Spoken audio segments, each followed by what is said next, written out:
Good morning. Welcome into Hurrdat Sports Live, presented by Centris Federal Credit Union. That's my guy, DB.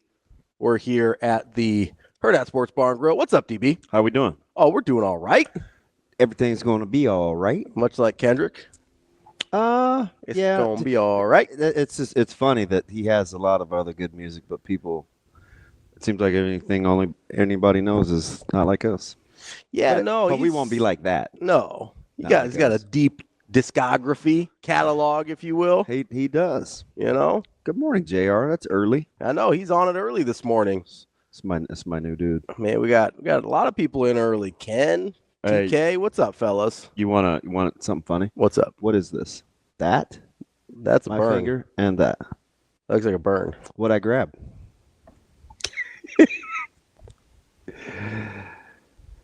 I'm going to guess you grabbed a utensil out of a hot pan. Even more idiotic. What? I spun the grate on a grill. Oh, come on, man. To go from hot side to cool side. That's exactly what that looks like. That is a grill line on your finger. It's perfect. The index finger and the thumb. I'm gonna have your finger out here looking like a Burger King commercial. Yeah. Zoe's like, oh, What are you doing? That looks like it hurts. Yeah, Zoe. Isn't that it's like it's perfect. It's a perfect grill. As soon as you said it, I was like, "That's exactly what that is." Yeah, that's what your boy. Man, okay, and you sit next to the smart guy every day. Every day. I know you're overwhelmed. So Natasha does the same kind of stuff. Like grandma hands, right? They just you burn yourself so much, or that you're not even. Well, and she will make a decision at the cost of her own safety and well-being in order to preserve whatever she's cooking.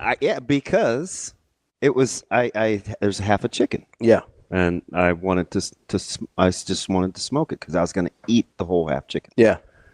And it was on because I used my kettle, so I went back old school. Right? Jason says Fruity Pebbles doesn't leave grill marks. It's fine. That's pretty funny.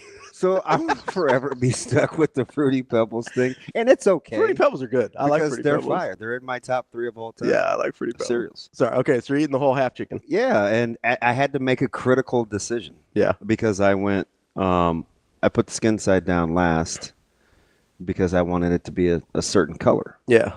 And I closed the lid, and I had the vent open, and I had my wood in there.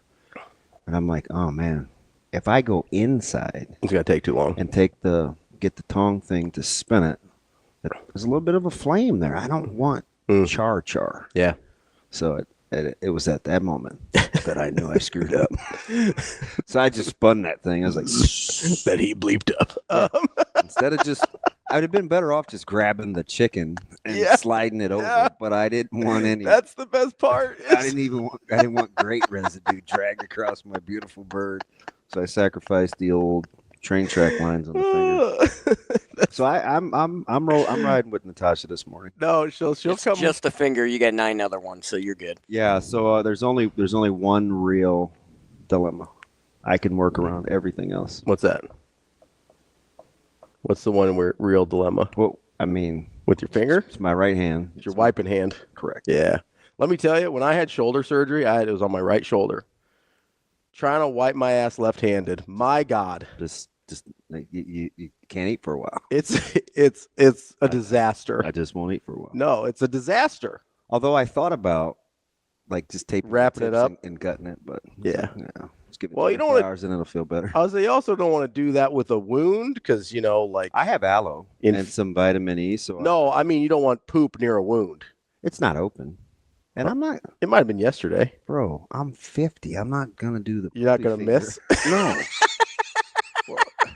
What if, okay, listen. No, I'm not doing this with you. What if you don't give yourself enough leeway and you have the breakthrough moment? You've done that. Oh, yeah, where it's not enough? Yeah.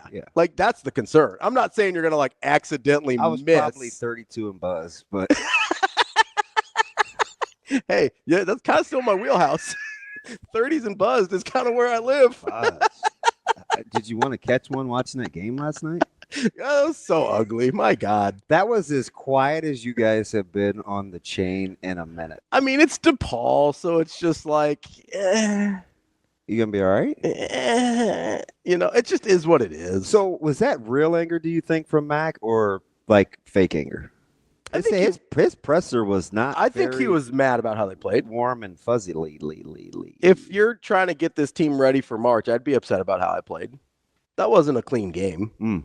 And you lose that game to everybody not named DePaul, Butler, maybe Georgetown. Like, that's a game you lose to almost everybody else in the league if you play like that. Yeah, even Seton Hall acted like they had a pulse. Yeah, maybe Seton Hall. Depends on the day. Yeah. But it's like you're losing to 2/3, 3/4 of the league if you play like that on any given night. And so I think that's real, not outrage, but I think he's really upset about how they played. I was not upset about my guy, the one and only Fedor Zugic, getting some run. Yeah. I hope you're not like, you do realize that was DePaul on the little 100%. dribble, Yeah. right? I mean, I was basically guarding him on that drive. I think you would have provided more resistance. I might have tried to pull a Braxton me and stick out a leg to cut off the You'd have done some cheap stuff on him. I don't know about cheap, but I would have tried to cut off the driving lane. Listen, I don't want to disparage Braxton me as a person. I've never met him, don't know anything about him. The guy's play screams dirty. Mia? Yeah. There's all the little stuff. He's not like a Patrick Beverly where he's just out there. He's more of like an Anderson Varejao where you're like, he's going to hurt somebody. Yeah. Like, I don't like that. I'm not about that life. I'm not cool with that. What about, for Zugic, were you like, oh, and then you were all of a sudden cool because he was playing with Mason Miller? I mean, listen, I don't want to disparage Mason Miller. Yes, you do. Hey, you're part of the reason he lost his confidence. I'm the reason. I mean, part of it. It's not the 5 for 30 from 3. 5 for 35. My bad. I was trying to get him 5 for 36. He missed another one last night. At least he shot it. I don't want him to. You gotta feel bad. I would feel. No, I don't feel bad. I really don't. You couldn't even fake it. No, I tried. I was trying to. I tried to fake it. You can't even fake No, compassion. I don't feel bad. He shouldn't be playing rotation minutes. I'm sorry. There's other guys. There's other options at that position. You're a lot of things, but sorry isn't one of them. You're not apologizing for that. No, because I used to be a Mason Miller apologist. You remember this, right? Yes, I do. It wasn't that long ago. Yeah. He looked like a different player pre-broken leg. Yeah. And I wasn't necessarily advocating. What did he shoot from 3 last year? 45%? Yeah, he was good last year. Yeah. Like, he had lapses, and there were some things they needed to work on still. But he was a guy that I liked having in the rotation and liked getting minutes. He has not looked like that at any point this year, and now you've got too many other options at his spot. You've got too many other guys that are better at almost everything else he does. Now, he rebounded pretty well last night, so I'll give him credit there. But, Jackson McAndrew's been a pretty good. So you're like most men, not only as committed as your options.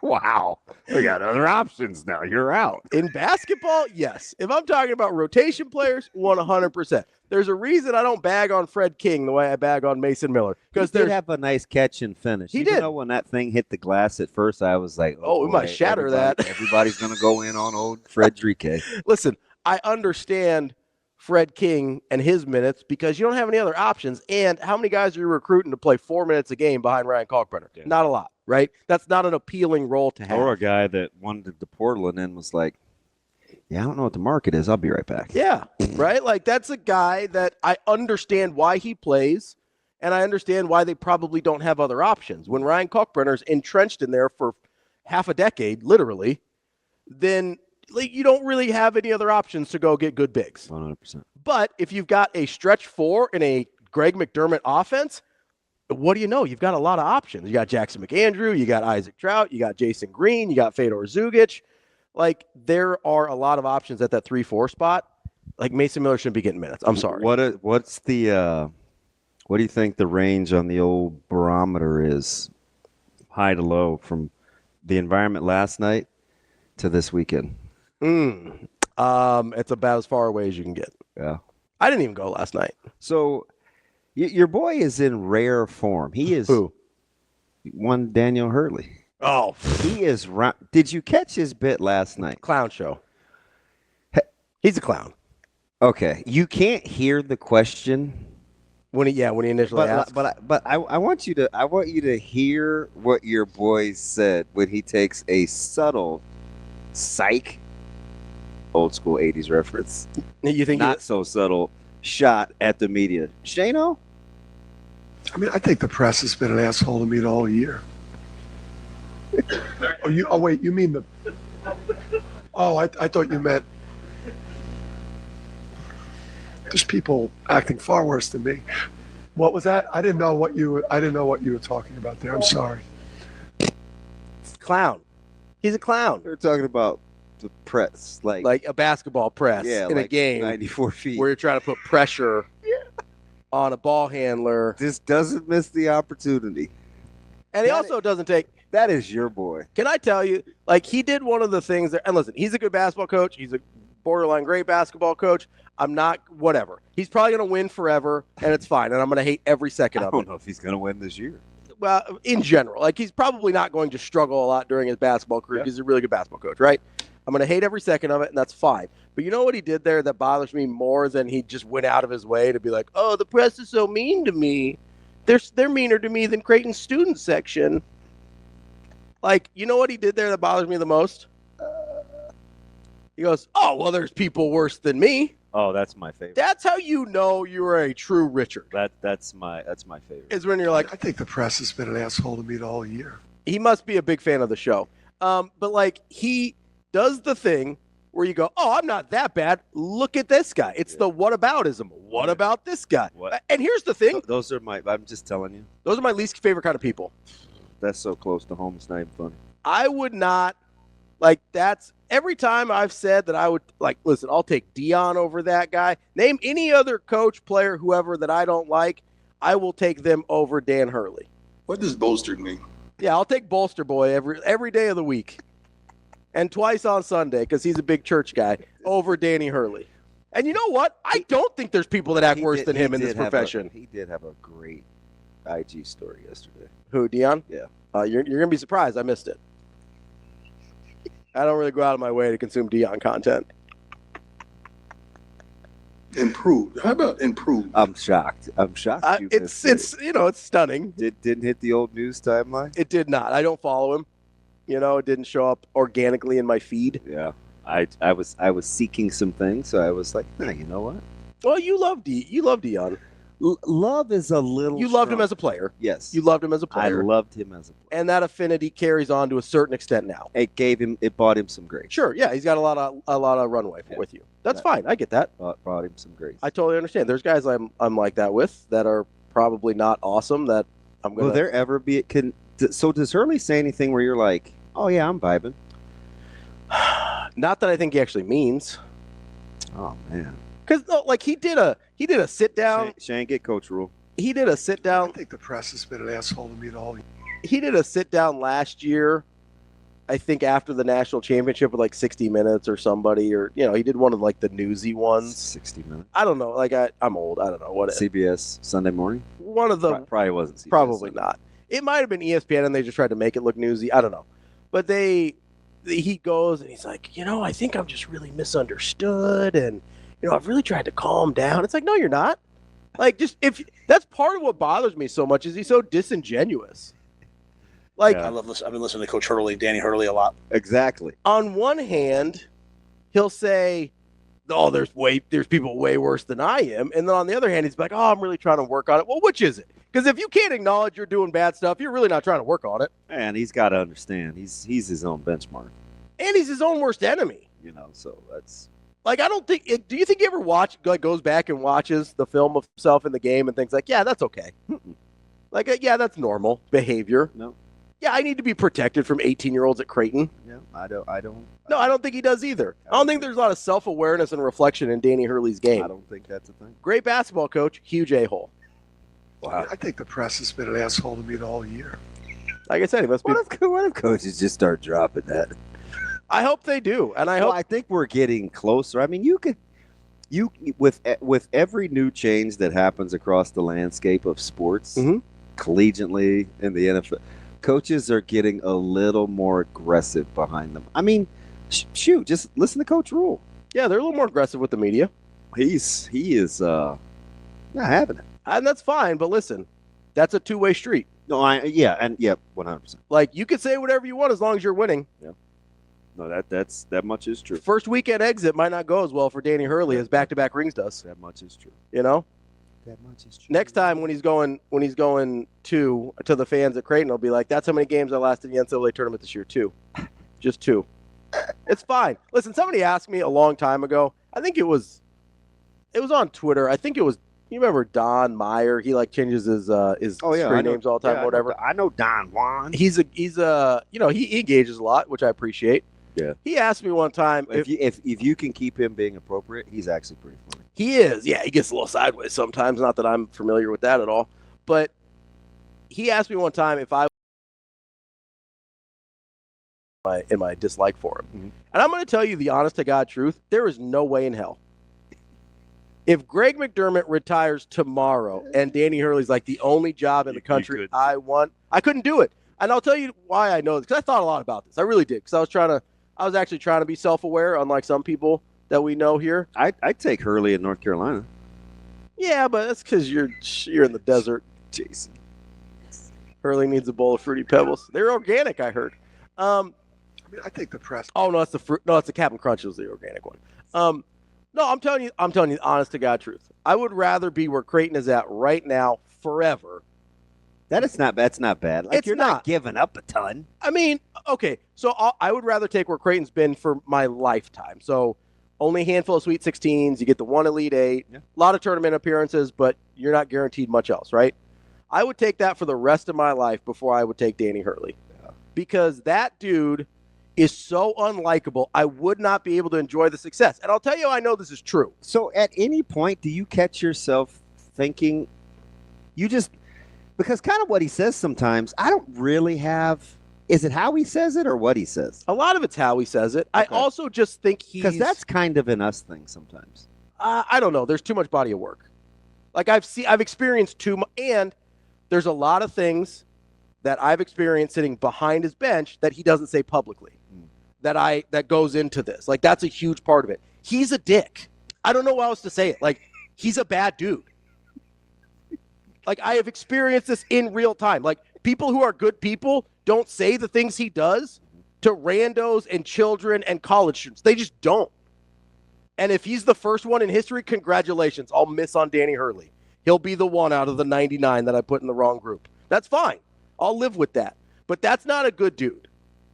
I'll die on that hill. And I would hate rooting for him at Creighton, and I wouldn't do it. And the reason I know this is... I don't believe... No, you know why I know this is true? I'd take that dude tomorrow. I don't even... Chapel Hill. You know how much I love Steph Curry, right? Yeah. Love that dude. Favorite basketball player of all time. Love Steph Curry. And I love Jordan, and I like Steph Curry more than Jordan, okay?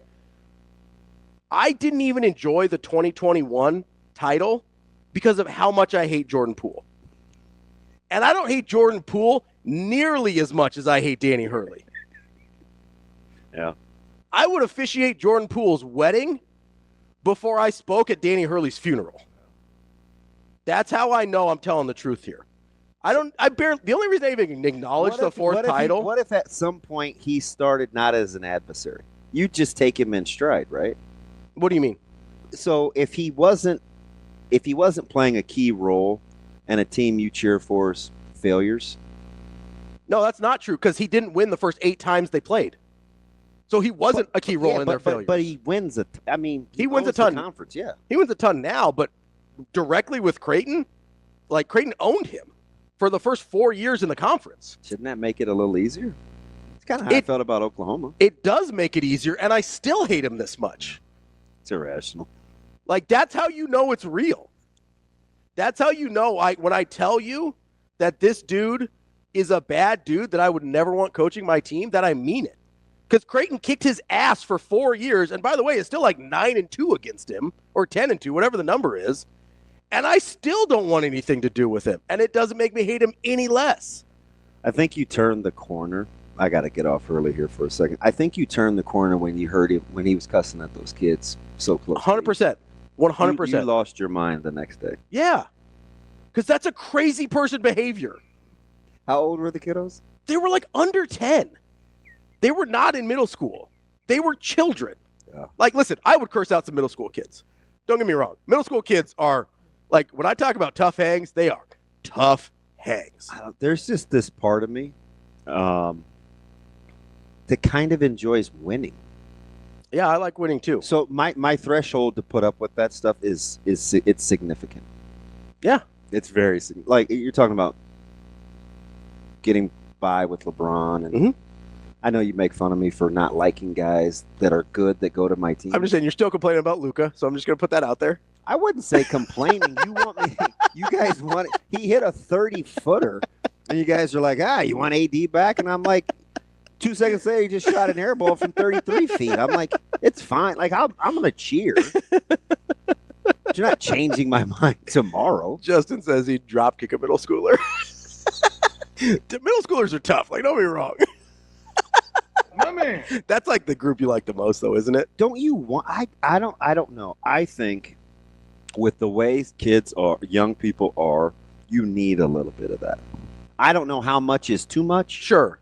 But clearly they rally for him. They do, and that's fine.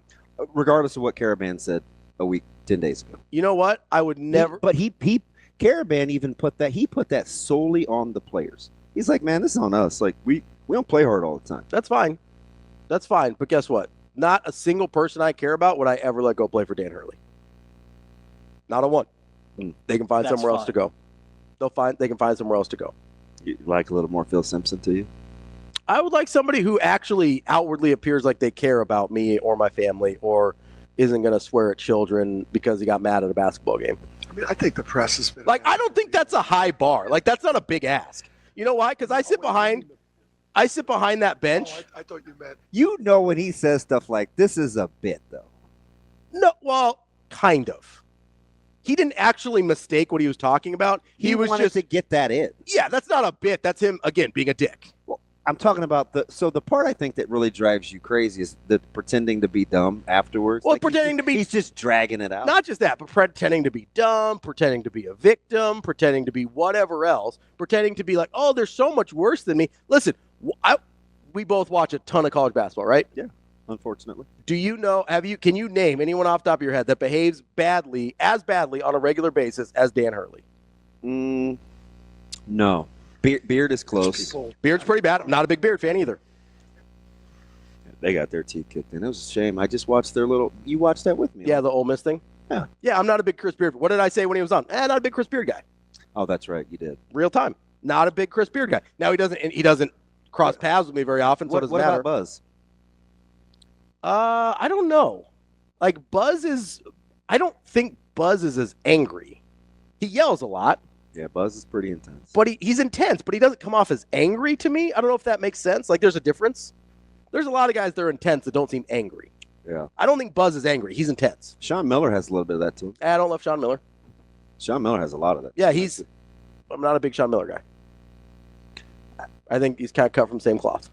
Gosh, that is interesting. A guy that's kind of will tell you what he thinks quite a bit. Yeah. Doesn't like guys that'll tell you what they think. So what's the cutoff? No, I think how you treat people. Like, I'll tell you how I think, but anybody in my regular life, like, I treat people in my life well. Okay. Yeah, I'll vouch. Right? Like, I treat people around me well. Like, and also, like, what we do here is sort of an exaggeration of who we are as people. So you definitely have a style. Because I could name a couple. I know a couple guys you don't like. Who? He texted me last night with his Bronson Arroyo picture. It was Evan. I told him to send that to you. Dude, he looked just like me. I know. I had to laugh. I told him. He's the only time I laughed yesterday at all. I laughed for 5 minutes. He sent it to me. I was like, you got to send that to DB. Yeah, that was very Arroyo-esque. My guy was on it. You're out on Underwood for the same reason? Yes, he seems very angry, and I don't trust his coaching either. Like, at least with Hurley, like, that guy's going to coach So well. what comes to mind with him is he got the tech late against Michigan State about a month ago in a game they could have won. They ended up losing by 2 or 3. It was like 73-71 final. And he got like this quiet technical during a replay. Yeah. I'm like, I wonder what he said. What he said. Then he just went Lost in. it. Yeah. But it was post-technical. You know what it is? I think I think this is what it is. I don't like people that I don't feel like are in control of themselves. I think that's a big thing for me. Like everything I've said about Danny Hurley, I really feel. Which is why you didn't like Bobby Knight. But I can turn it down. Like I can be a normal person, right? Like I don't have to go in on Danny Hurley. I can let it, I can just not like him quietly, but that's not my job, right? I wonder how you would have been. I don't like Bobby Knight. I'm not a Bobby Knight guy at all. Did you like Bo? No. I don't like people that I like. So there's two things. I don't like people that I don't feel like are in control of themselves. That really bothers me. And I don't like people that I consider to have chaotic energy. Like don't bring chaos into my life. So principled. Listen. No, I get it though. That's why I'm weird about having people. I would say it a different way for me, but it's kind of the same thing. I always tell myself I have to protect my energy. Yes, it's the same thing. I have to protect my energy. 100%. I don't like people that because there's like an unpredictability that I don't trust when I don't feel like you're in control of yourself. I didn't trust Bo. And listen, I'm not going to argue with results. Like he's been the best coach of the last 25 years in Nebraska. Like no questions asked. That's fine. I was also totally okay when he got dismissed. Whose personality, and it's short, it was in small little snippets yesterday. Whose personality did you find yourself gravitating towards? Shorts. Tequila? Shorts, yeah. Huh. Why? He just seemed like a guy that was like very comfortable with who he was, what his path in life was, kind of what he was doing. Like he seemed very secure in himself, and he seemed like an easygoing, like again, a guy that I'm pretty sure is intense or can be intense, but a guy that felt pretty secure in who he is and knew what he was doing. I kind of want to get into that. They put together some interesting personalities that I think are going to have to fit together, and this is on the heels of hiring Pat Smith. When we'll get in, Pat Stewart. Did I say Smith? Yeah. I was thinking kicker 2013. My bad. I was thinking Jean-Luc Picard. More Hurrdat Sports Live coming up next.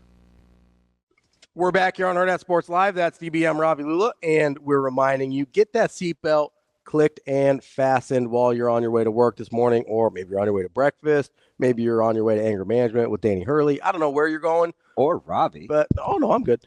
Make sure. That's my mic levels. Make sure you've got that seatbelt clicked. It prevents injuries and saves lives. This message from the NDOT Highway Safety Office. Did you see the deal with the truck that was overturned and the guy was deceased and the lady is in critical condition? Yeah. Nobody called it in. I think it was in the Papio Creek. Yeah, it was weird. Nobody called it in for it was some hours. Yeah, I didn't realize that. Yeah. That's a long time. Usually you get those called in pretty much right away. Well, I think it was time of night and kind of where it Maybe was. nobody saw it. Yeah. Oh, yeah. A Walker called it in. Those are rough. And I don't mean Sally. Sally Walker. Is that a person? Yes. I was more of a Javon Walker guy. I'm not surprised. I was more of a Texas Walker. Walker, Texas Ranger? Yeah. That fits your personality. Yeah. That makes sense. You're pretty that. What? No, that's not what I said. Oh. And for you to not know Sally Walker, that makes sense. I'm going to too. Google Sally Walker right now. Yeah. This will kind of be interesting because you're going to be like, oh, yeah. Oh, wait, no, that's a song by Iggy Azalea. That's a different person. But Sally Walker she's just a person? Is a song that was redone for a game that little girls used to play. So is Sally Walker a person or a song? So Sally Walker is both. Sally Walker is not a real person. She's a figment of a game. Oh, okay. Like Patty Cake. Okay. But a different people's version. And then Sally Walker was turned into a song. Okay. Play it sometime. It's got a nice little beat to it. Well, little Sally Walker walking down the street. You never heard that? I have not. No. Okay. Jason says, beware the skinwalkers. Good call. Good call. So I think I've seen, that's a movie, right? Yes, it's also, I've seen it scroll across my. Believe it's also a Native American tradition. Oh, I think that's where it comes from. Like the whole Wendigo thing? Yeah, it's like skinwalkers and like shapeshifters and stuff like that. I don't either. I don't mess around. It's like you and your chupacabra. We just keep. Well, you see, and the doors were wide open yesterday, and I assume it was a chupacabra. Because it was still dark in here. By the way, I watched episode 7 last night. Of what? Of Paradise. Okay. And it was roughly 1:10. Mm-hmm. in the morning. And I was mad. There's a character on there, and I can't do it because she's a female, but man, it's not a nice person. I mean, the Hurley of the show. Well, speaking of Hurley, her nickname is Sinatra. Oh, I thought you were going to say it was Sally Walker. You're going to know the song, I think. I might once I hear it, but it's not ringing a bell right now. Speaking of Hurley, our guy Asian Wyatt wants to talk a little bit more about our favorite basketball coach in the country, Danny Hurley. What's up, Wyatt? How's it going, guys? Hi, Wyatt. What's up? Oh, that was weird how you said that. It was, Wyatt. You're not wrong. What would I do? Like, to be honest, like, you want to recreate it? Hi, Wyatt. What's up? Oh, I'm buttering you up so in case you ever get in the egg business. Oh, okay. If you're a wholesaler, a wholesaler distributor. At some point after all these years, I mean, I got to get something out of the relationship other than recipes and your humor. Oh, and cute kids. Yeah. Most people just call that friendship. Doesn't have to be so transactional, DB. Have you contemplated hitting the black market, Wyatt? I mean, we only got 7 chickens, so mass productions, and that's not your thing. Huh? Yeah, I know. I mean, maybe Simple can do that, but I don't know. No, he's down to less than that. Oh, okay. Well, never mind then. Yeah. So, anyways, so Ravi, with your Danny Hurley feelings, it just reminded me from this was back. I think Damon wasn't there, but you had said that if it was Danny Hurley and Deion Sanders in a fire, that you would save Deion over Danny. Yes. So 100%. What happened was, because I don't have time to do this anymore because I got 2 kids. But I used to I knew my way around Photoshop. And in my mind, I had the scene. Like, I can make this. Where's the scene where Ravi is in a burning building, and he has Deion in his arms, cradling and running out the building. Like Kevin Costner bodyguard style? Yeah, and then there's a little word bubble coming out of Deion that says, I knew I could count on you, bro. and then, like, I knew you'd bolster. And there's one next panel is just a little, like, Ravi giving side eye to Deion, and then in the background is Danny just yelling at you, like, dude, this is why you played the only Christian college in Omaha. But, hey, there were dude, you're imagining that's ridiculous. That's pretty good. I tell you what, Wyatt, if you ever have time again and you make that, I will wear that shirt on air. So, Wyatt, I got to ask a question because I'm jealous. We lost a guy that was really, really good doing Photoshop and stuff like that. He just got a job at SDSU. How long does it take to kind of be proficient at that? I don't know. I mean, it's difficult because I'm not like a professional, but I just know my way around it enough to do enough creativity more than like an average person. Yeah. I mean, that probably took me, because I at that time I took some online, because I was in my 20s. I had time. I had, all the time in the world. It's probably like 6 hours worth of watching videos. Huh. And then practicing. 6 hours doesn't seem like that's just a night for me. Instead of watching bad TV. I'll say that's like a half a series of some Russian TV show that he doesn't need to watch. Yeah, I won't get that back. Yeah. Yeah. And now Photoshop has AI tools, so you can just tell it what you want it to do. It'll probably do half the work for you. God dang AI, man. I need to get better. Oh, you know what I need to do? I appreciate the call, What? What do you need to do besides I bet Simadonna? I bet if I put a picture of me into ChatGPT and told it to create an image of me saving Deion Sanders from a burning building that Danny Hurley was in, I bet it would do it. That sounds like a lot. No, ChatGPT is crazy, man. Huh. I bet it would do it. My man Lance knows about that stuff. We're having these deep conversations about the difference between like the GPT and like true AI. Yeah. Like, I don't know, man. That guy's got some huge thoughts. Lance? Yeah, if you got to hunker down and maybe like survive for a while, he may be a guy you want to take with you. A good guy to have around? Yeah, because he's kind of nuts, but not really. And we'll take some chances. Like, you need a guy like that. You can't, I don't know. Yeah. I think of the dude in American Primeval, which was another series that I hated, but there's a dude in there I like. If I'm just going to be honest, if I'm ever in that situation, like, I'm not a survivor. Yeah, but you don't have it in you to just quit.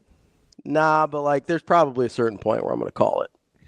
Really? Yeah, where I was like, We're so opposite. It's not even funny. Like my desire to be alive does not outweigh. You have got to watch Paradise. Like the level of like if we're talking like apocalyptic stuff, right? I'm not talking like a downturn in the economy or something. Like I'm talking like zombie apocalypse. I'm not talking about 2010. Yeah, like this isn't 2000. Actually 2025 maybe. Yeah, we'll see. But you know what I mean? Like I'm not talking about, I lose my job and it's like, well, I guess we're done here. It's, if there's like an apocalypse, I've got certain needs in terms of like medicine and stuff like that where I'm not going to last long anyway. I'm probably not going to go out like struggling. All right. You've seen Con Air, right? Yeah. So, the brother on police like, don't worry about me. Just go, Poe. Go. I'm not leaving you behind. Would you be just leave me, Poe? Yeah. I would just be like, just tell Cameron to go. Be like, I'm cool. Just go get on. Getting on. Yeah. Like at a certain point. I'm not saying like day one. Like I'm going to give it some time. Like when it becomes clear this thing is not returning to any sort of normalcy, it's going to be hard to like acquire. Oh, you have got to watch Paradise. When I realize it's going to be hard to like acquire insulin and stuff like that, like I'm not going through that. I'm just not doing it. So how long do you think it'll take Nebraska fans to get over, or are they just ready to win that Snow was instrumental in Arizona State, Nebraska? Honestly, I don't know. He's a huge historian. Yeah. Oh, yeah. Yeah. We got the suggestion. I'm not going to say it out loud because somebody will try to do it, but somebody from down there put a bug in our ear. I'll tell you about it off air. But anyway, back to Phil. I don't know that it's going to bother most people. Do you know what I think we're going to appreciate? What's that? So Nebraska has, the new rule. So I'm going to count him. Although he'll still have to be a little filtered. Yeah, but I do think he brought up a really good point about not having to recruit now. Phil Snow. They have some guys on staff that cannot not tell you what they're thinking. I'm telling you. Like, they won't be able to help themselves if you ask them the right questions. Okay. You watch. I mean, we'll know more. I like that. Do you? I kind of do too. I just want. I'm in wait and see mode because we're gonna have to be able to handle it because we weren't good with Rule because we were so unused to a guy just kind of telling us. I mean, we still overthought it. Not we weren't good with Rule as the royal we. I don't like to separate myself. I mean, I thought it's understood that I kind of understand it. Right, but I would like to include myself in there. I don't think I was bad about it. I would like to kind of like ride the coattails a little bit, if that's okay. My man. Oh, man, you have officially hit your stride. I mean, I don't know if you remember this. You be you. I don't know if you remember this. He did dap me up at Big Ten Media Days, so I think we're cool. He left me hanging too, didn't he? He might have. I don't know. Out of the two of us, one of us got the bro hug, the other one didn't. I'm just saying. Shoot, and you might have had the poopy touch. I should have warned him ahead of time. No, I washed my hands very thoroughly. I'm telling you. This has been an asshole to me the whole. I was telling somebody the other day, and I get that this is not a great look for me, but it's a funny story. My entire goal was just do not poop myself in front of Matt Rule. That's the only thing I was trying to accomplish that weekend. I left the BC interview. I know. I peaced out. I was like, I seldom. I don't know. Like you're old enough and you're doing your job, so I'm like, okay, he's good. Yeah. But at one point when I came over to say, because you were in press row, yeah. So I thought you were like engaged. Yeah. But I think you just wanted. I just wanted to sit down. Or like some alone time. I'm like, hey, did you hear? And I'm standing. Yeah. Ravi's sitting. I don't even think I made eye contact. There's people on press row. And I'm like, hey, did you hear when he said it was USC? It was Riley. Yeah. Yeah. And you go, be honest, man, I'm not even paying attention. I'm just trying not to. Didn't even look at me. I did not make eye contact. I didn't turn my head. I was like, all right, man, you go ahead and do you. I'll be back. I'll be over here. But trust. You're like the little kid that goes to the corner. Yes. I was like, I need a timeout. Like, just give me a minute. But trust Coach Rule, my hands were clean. I made sure, lots of soap. I did like the song in my head to make sure we're thorough and sanitary. We're good to go. It's the song you're supposed to sing. Happy birthday? Yeah, it's the happy birthday song twice. Oh. You know, you just do it in your head a little bit. Seems like a long time. Well, there was a lot of poop, man. Twice? That's okay. Okay. We'll be back. More Hurrdat Sports Live. Go to your room. Wrapping up hour number 1 here on Hurrdat Sports Live. That's DB. I'm Ravi Lulla here at Hurrdat Sports Bar and Grill. What's up, DB? What are you laughing about over there? T-Mac. What T-Mac say today? He's T-Mac is what I would call a Shane guy. Where Shane, what's the one thing that you always used to do when you would come out of the bathroom? Give you a high five. How'd you open the door? Oh, with your Like it's with his elbow, right? You know, or his foot. He's notorious for using a paper towel. Oh yeah. I've seen that. I don't know that where we were at before there. It was a little suspect at times. It was, man. I mean, there were some dudes that would blow that thing. Okay, and T-Mac's I used to think Shane was weird, but I am. You're vibing now. I'm 100% with him. Well, what it was, I mean, in the former life, being on radio, you'd have like let's say it's FM, you'd have like a 3-minute break and somebody would run back and use the restroom and then they'd have to run right back. So they weren't washing their hands. I'm just saying, there were some. I'm just You guys saying. are both doing too much. There were some hate crimes committed in those bathrooms. I just would do it way too much. There were. You tell me I'm wrong. I caught something interesting. I'm not going down that rabbit hole with you. I'm tempted, but I'm going to grow up first. Tell me I'm wrong. Where he said something interesting, because we've talked about this a ton, about putting the staff together a certain way. Yeah. A communicator, a rally guy, a teacher, an overseer, a shepherd, like just putting the puzzle pieces together. Did you catch Coach Shane, play that same clip one more time. You tell me what you think I'm talking about that caught my eye. Okay. I think it's a great time to be back. You got a good group. You got depth. You got young guys, but guys coming in who hungry, need to prove themselves. You got coaches coming in who need to prove themselves. So it's a good opportunity for us to come in and grow together, develop in a room. And you got guys who have really good traits and really good football skills in terms of rushing the passer. So it's all just putting it together and just generating a room that's, just want to be the next up. What did he throw in there unnecessarily? I don't know. I don't know what caught your eye there. You've got a good group of coaches that need to prove themselves. Oh, yeah. Yeah. See, that right there, and full disclosure, I'm probably hearing what I want to hear, but it wasn't necessary to add. Sure. So it's something that has been told to them. Yeah. Yeah. Well, he's right. Right? Like, if you look at that, it's knowing what you know now, what I just said, Yeah, and you no, go back. that makes sense. There was no reason for him to say that. Because you've got a lot of guys that I like that. Because you know what have I said for 15 years to guard against this place? This ain't goddamn Disneyland. Yeah.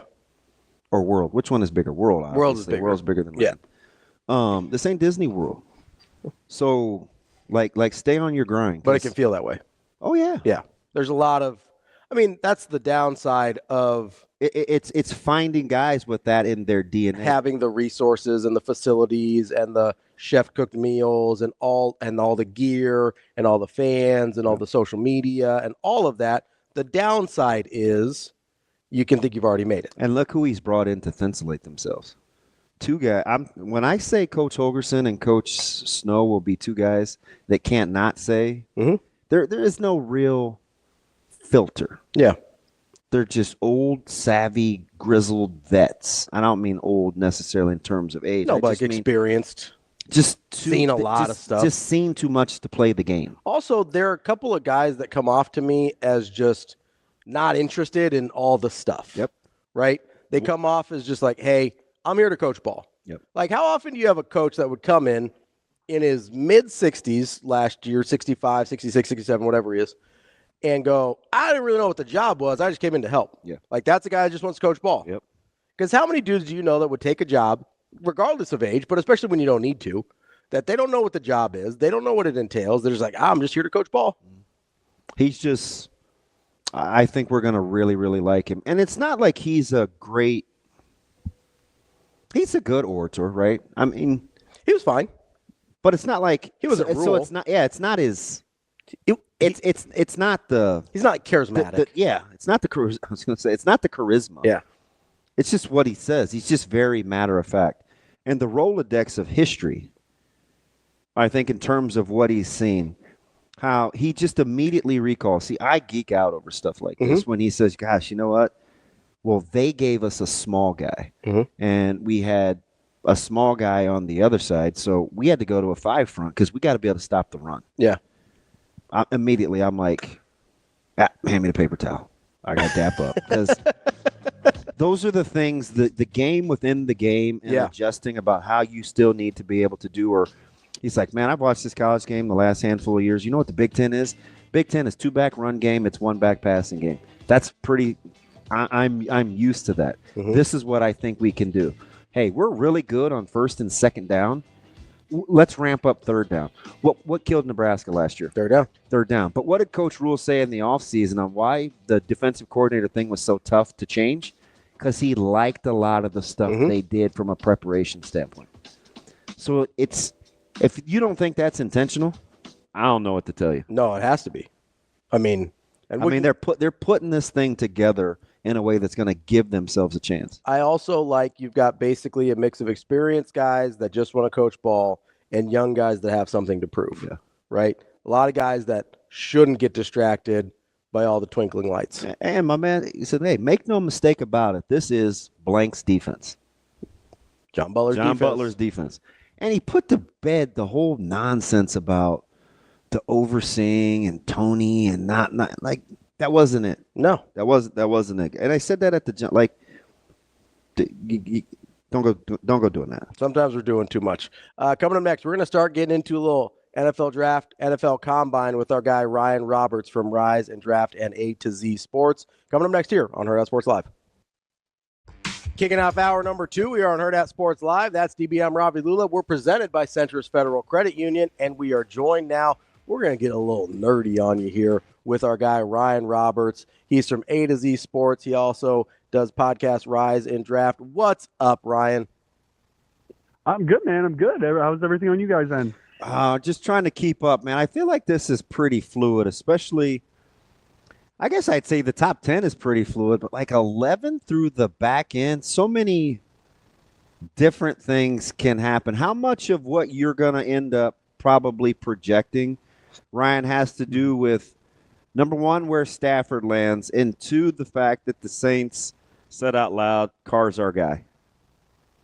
Yeah, I mean, it has to obviously go into the conversation, right? I mean, this is the fun time of the year because after the combine, which I'm here in Indianapolis, and then after obviously free agency kind of really gets heavy in pretty soon here, that's when kind of the predictability of projecting mock drafts and all that type of stuff really comes in. Because this time of the year, people always fight with me because they're like, that guy's not going there. I'm like, guys, we don't even know if that position is going to be a team need in a couple weeks. You know what I mean? So I think that right now you're going to get a really great concept of just what these teams are going to do. You're going to hear a lot of things out here in Indianapolis. You're going to hear things that aren't true. You're going to hear some things that are very true.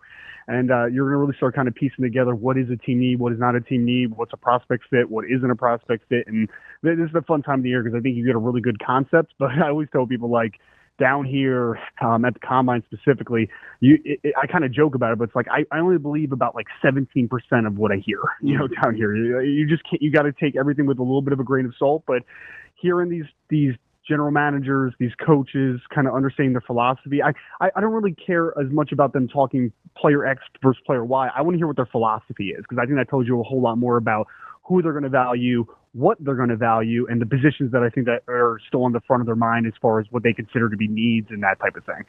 Ryan, let me ask you this about the quarterbacks real quick, because obviously not a super strong quarterback draft, depending on how you feel about Cam Ward and Shedeur Sanders. But after that, it does seem to be kind of a cliff, although it sounds like some people are trying to talk themselves into Jackson Dart. But my co-host over here is one of them because he keeps seeing his name pop up with the Steelers, so he's trying to talk himself into that not being a nightmare. But wow, it's only Kenny Pickett's only been a couple years ago, brother. So traumatized. But so with a not strong quarterback class and kind of the success of some reclamation projects, whether it's a Sam Bradford or a Baker Mayfield or a couple years ago a Geno Smith, like how much do you think that has to do with sort of this looking under some rocks and existing guys in the league versus, well, hey, maybe we want to move up to 1 and take Cam Ward, or maybe we want to move up to 3 or 4 and take Shedeur Sanders. Like, how do you kind of weigh what you're hearing and what you're seeing versus how the strength of the quarterback class versus what we saw in the NFL this past couple of years? It's a great question. I think when you kind of juxtapose the two draft eligible players with the free agents that are out there, right, like these veteran additions, I do think that the veteran market's going to be a little bit hotter than some people anticipate as far as like the money value, because I don't think it's a great draft. Like, it's not, right? So I think that those things are very, very, very interrelated. Like, I think that it'll surprise some people, because I think most people just think that like Sam Darnold on the open market's just going to get like 3 years, like 90, or 2 years, 2 years, 60 or something like that. And it's just going to kind of be a little bit of a prove it deal. I'm not as convinced about that right now. Like, I'm kind of waiting and seeing a little bit, because like if you do not get, because I like Cam Ward and I would be open to drafting him pretty early depending on my situation. But after that, I'm not really comfortable with a lot of guys, especially early on in this draft. So do you sacrifice that cap maneuverability to get a more known commodity versus a guy that you think maybe could be a good player? So I think those things are very, very interrelated. From like everything that I'm hearing, I think that the veteran market's going to be a little bit hotter than some people anticipate because of the draft class. And ultimately too, you usually hear this cliche this time of year of like, hey, no, we're just going to wait till next year's quarterback class. And right now, like, it's very, very early, obviously, but the 2026 class doesn't look stellar on paper either. So I think the veteran market is going to be pretty hot, because there's just no, like in 2025, you have Cam Ward, some like Shedeur, some do not like Shedeur, some like Jackson Dart, some do not like Jackson Dart. Jalen Milroe is a complete wild card and a dart throw at this point. But then 2026 again, like Nico from Tennessee, and is Arch Manning going to be that guy, even though he only has like 95 career pass attempts? Like, there's just a lot of question marks, and I think that is going to lead more to trending towards some substantial money given in the open market this year. So how much of this do you think, because I'm looking at kind of high-end guys, and we'll see what happens with whether Carter needs foot surgery or not, but generally speaking, from a talent standpoint, the next handful of years in terms of depth, how much of it do you feel is in any correlation or not to changing schools, development? Athletes aren't getting any worse, but the quality of kind of play is, I don't know. We saw it in college basketball too for a while. It's not bad, but it's just not like, ooh, that guy. There's a lot fewer surefires, it seems, the last handful of years than what's typically been on the market. I know in your intro you said we're going to get a little nerdy here, and I told myself I'm not going to get that nerdy, but like I think that this is one of the things that I've been talking about so much over the last couple months, with the transfer portal the way it is and players being able to move from program to program at a split second at this point. I do think it's hurting development at a few different positions. Now, I think that there are some that it won't really matter, like, because I think that there's some positions that are just generally, if you are super athletic and you have good coaching, you can figure it out. But then there are other positions, like I think about offensive line, I think about quarterback, where live reps and development technically and physically are so important. So me dropping a kid, like let's say an offensive lineman who spent 1 or 2 years at program X, and then all of a sudden I throw him into a different program where he's learning some new, different technical nuance. He's part of a completely different strength and conditioning program. Like, yes, there are going to be some parallels, but there's also going to be a lot of differences. Like, some people just value different things, whether it's flexibility versus, core strength. And like, there's just a bunch of different things that don't always match up consistently. And I think that there are going to be some positions, and I think we're starting to see it a little bit. Quarterback, jumping from one spot to another. Offensive line, jumping from one spot to another. I do think that there's some positions that there's a lot of validity to your question of, does the ability to move around so much and go into so many different programs, does that hurt the technical and just overall natural mental development of being able to play and being able to be comfortable and being able to develop under one position coach and one coach and all those different types of things? So I do think that it is hurting, but I think it's more specifically hurting at a couple different spots like offensive line and quarterback. Yeah, I mean, it's a good point you bring up, or that DB brings up, and that you kind of reiterated there, that we always use it as kind of a reason why a quarterback struggles in their early years in the NFL. If you're like, oh man, like Baker Mayfield had 4 offensive coordinators his first 4 years, and now all of a sudden he's flourishing with a little bit of consistency. It's like, why wouldn't that be true for even younger guys? And it doesn't really seem like something people talk about very much. Yeah, no, I really think so. I mean, because I would even say, like, when it's almost like it's almost like a chain of development, in the sense of, when I always talk about players specifically going to the NFL, I always want to get them really good at one thing before I put number 2 on their plate, number 3 on their plate, right? Like, I want them to master something, and then we build off of it. That's called a foundation. For quarterbacks that are jumping from one system to another, did they master anything? Did they master something, and now we put some more onto their plate? Or do they have a just completely new set of rules, a new set of foundations that they have to develop from square one, right? So I think that there is a lot to it, because I mean, in a former life, I was a teacher, right? So, like, I understand that, like, foundationally that's speaking, why I like it. Yeah, it is. So I understand that, like, for a kid to be the best version of themselves and to show consistent growth as a student, and in this case, a student athlete, you need to have a really strong foundation, and then you build upon it. But if you have a foundation and then you completely break the foundation down, or you completely change the foundation, you are hurting development without question. So I do think that there is a lot of validity to same spot, same case. You're going to develop this, and then when we develop that and you master that, then the next step comes. So I do think foundationally there's inconsistencies, and I think there's lack of development from the fact that some kids just are not patient enough in certain instances, and then in other instances, some players are forced out. Like, it's not just on the player, unfortunately, all the time in today's NIL and transfer portal system, but it is kind of hurting the long-term development of players without question. In 2025, and I get it, I followed this, I mean, I'm only 50, but I'd say 40 years as a guy that loves the draft. It's a comp business. Hey, he reminds me of, or hey, he's this. It's just natural. But sometimes I think guys are hurt by comps, right? I look at a guy like Ted, and regardless of however you feel about him, you'll hear these things like, hey, big body non-separators, or 50-50 guys. They haven't always translated well, and it ends up kind of being like a tick or a mark against. If I'm going forward in the eval business and I'm a talent evaluator for an organization, do I want to be closer to, I got comps guys, or I want to be closer to, hey, I may have to report back to my bosses and say, I don't really have a good comp, but then X, Y, and Z about said player?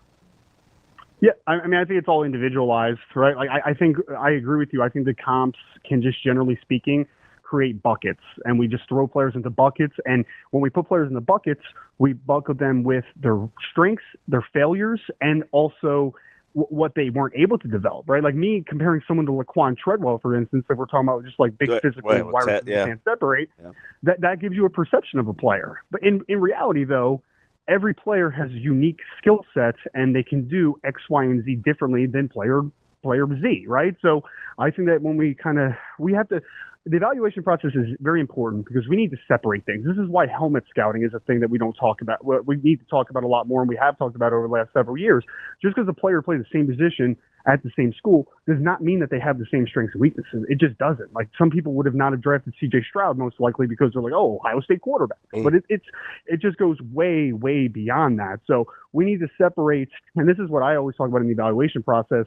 We need to separate the player, the upside, the person, and then the character beyond that, right? Like the teammate and stuff. Like, this is a very multifaceted process, because we always talk about, this player is getting drafted to this team, but like, these teams are investing in people, and I feel like we really lose sight of that. And there's some kids that are okay with just being fine, and they're okay with just being good. And there's others that have this kind of unspoken feeling of, I want to be the best, and that's hard to quantify in a scouting report, for watching a little bit of film or a little bit of all 22 on a player. So I think we really just need to separate that, because I think the minute that we start just throwing guys in the buckets, we have failed, because then we're just kind of generally speaking, and we didn't do our due diligence to really understand the full scope of a football player. Coming from a former teacher and a special ed major, you have teacher written all over you, even in your verbiage, right? Like the whole bucket and best version of yourself and performance. So let me stay with that. What would you do with a guy, and he's getting some strange comps, but what would you do with a guy like Shamar Stewart?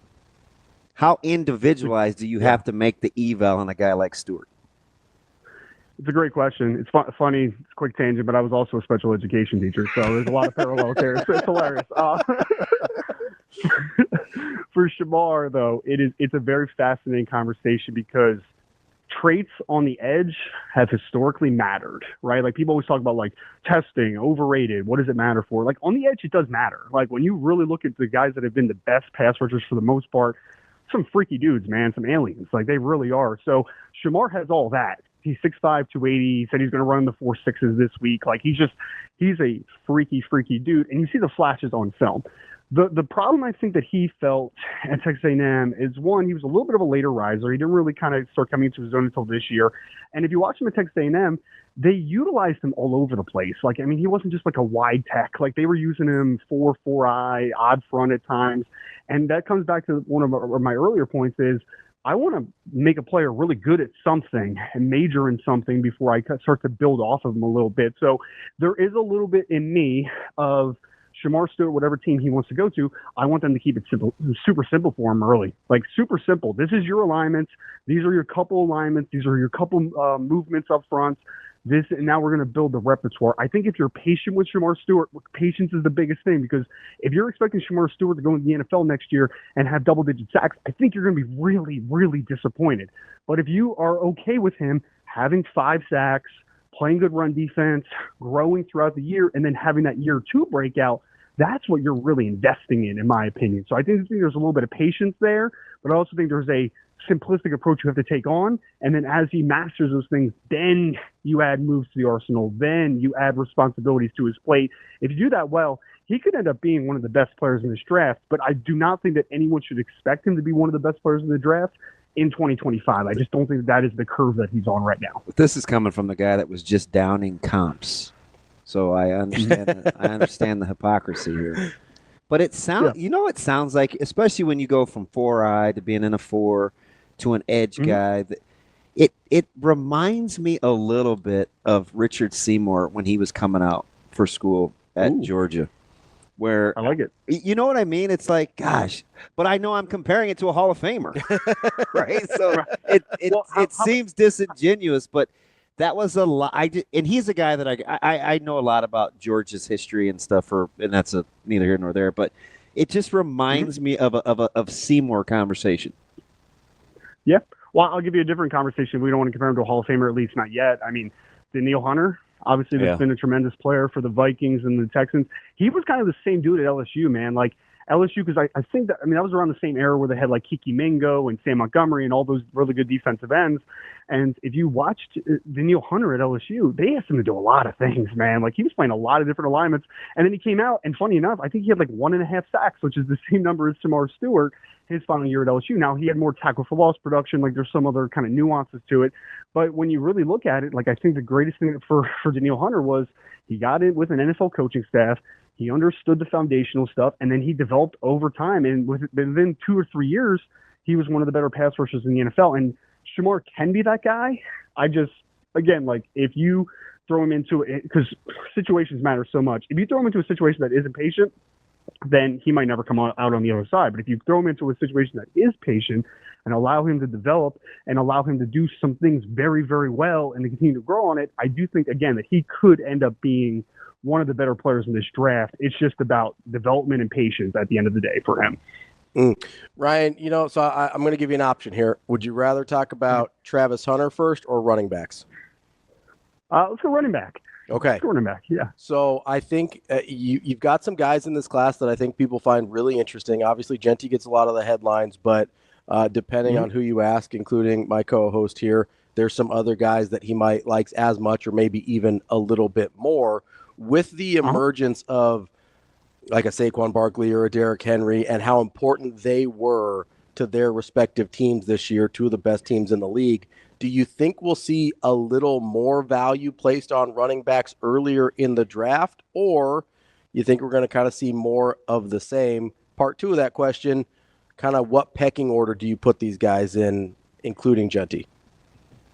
Yeah, it's a great question. I do think that we're going to see a little bit more of valuing running backs in the draft early on because, unfortunately, as the game's kind of gone away from running backs being heavily valued, I feel like less players want to play running backs, right? Like that's kind of a natural thing. They're like, why would I want to play that if I'm not going to be valued in the end? So I do think that there's a little bit more, and it's not perfect for this class because there's a ton of running backs in this class, but that supply versus demand conversation, I do think that we're going to see a lot of running backs heavily valued in this class. I could see two end up going in the first round. I would only predict Genty right now, but like if Amari and Hampton from UNC went to like the Chargers in the 20s, like I wouldn't be shocked at all about it, right? So predictively, I think Hampton's in that running back 2 conversation. I think Johnson from Iowa is in that conversation as well. He's a really good football player. After that, though, like I do think it's just kind of pick your flavor. Like a lot of people like Travion Henderson from Ohio State, and if you want big plays, he's certainly right there on the cusp of that conversation. I like DJ Giddens from Kansas State, though, a lot, and I think I mentioned him on the show before. Like I think that he is going to be the one big value in this class. Like he's not going to go until probably 3rd round, maybe 4th round, but I do anticipate eventually he could be a 1,000-yard back in the NFL, and he could be one of the more talented runners. So for me, it would probably go Genty, Amari and Hampton right now, Johnson from Iowa, DJ Giddens, and then Travion Henderson. But you could honestly flip Giddens or Henderson.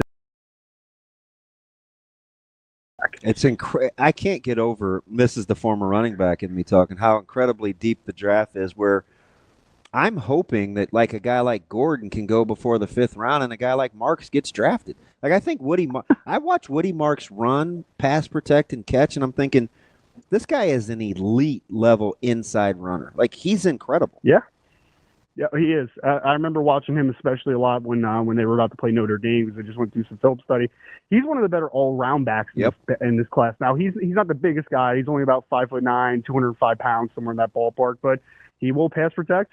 He's really good hands. I'm pretty sure, don't quote me on this, but I think he set the NCAA, at least the FBS record of most career receptions by a running back. He spent some time, obviously, with Mike Leach at Mississippi State. So he catches the ball really well. He's really good in short windows. Like, he can make guys miss in space. He can make guys miss on the second level. Like, maybe nothing as far as, like, dynamic long speed, but, like, short area quickness is dynamic. So he does some really good things in tight quarters.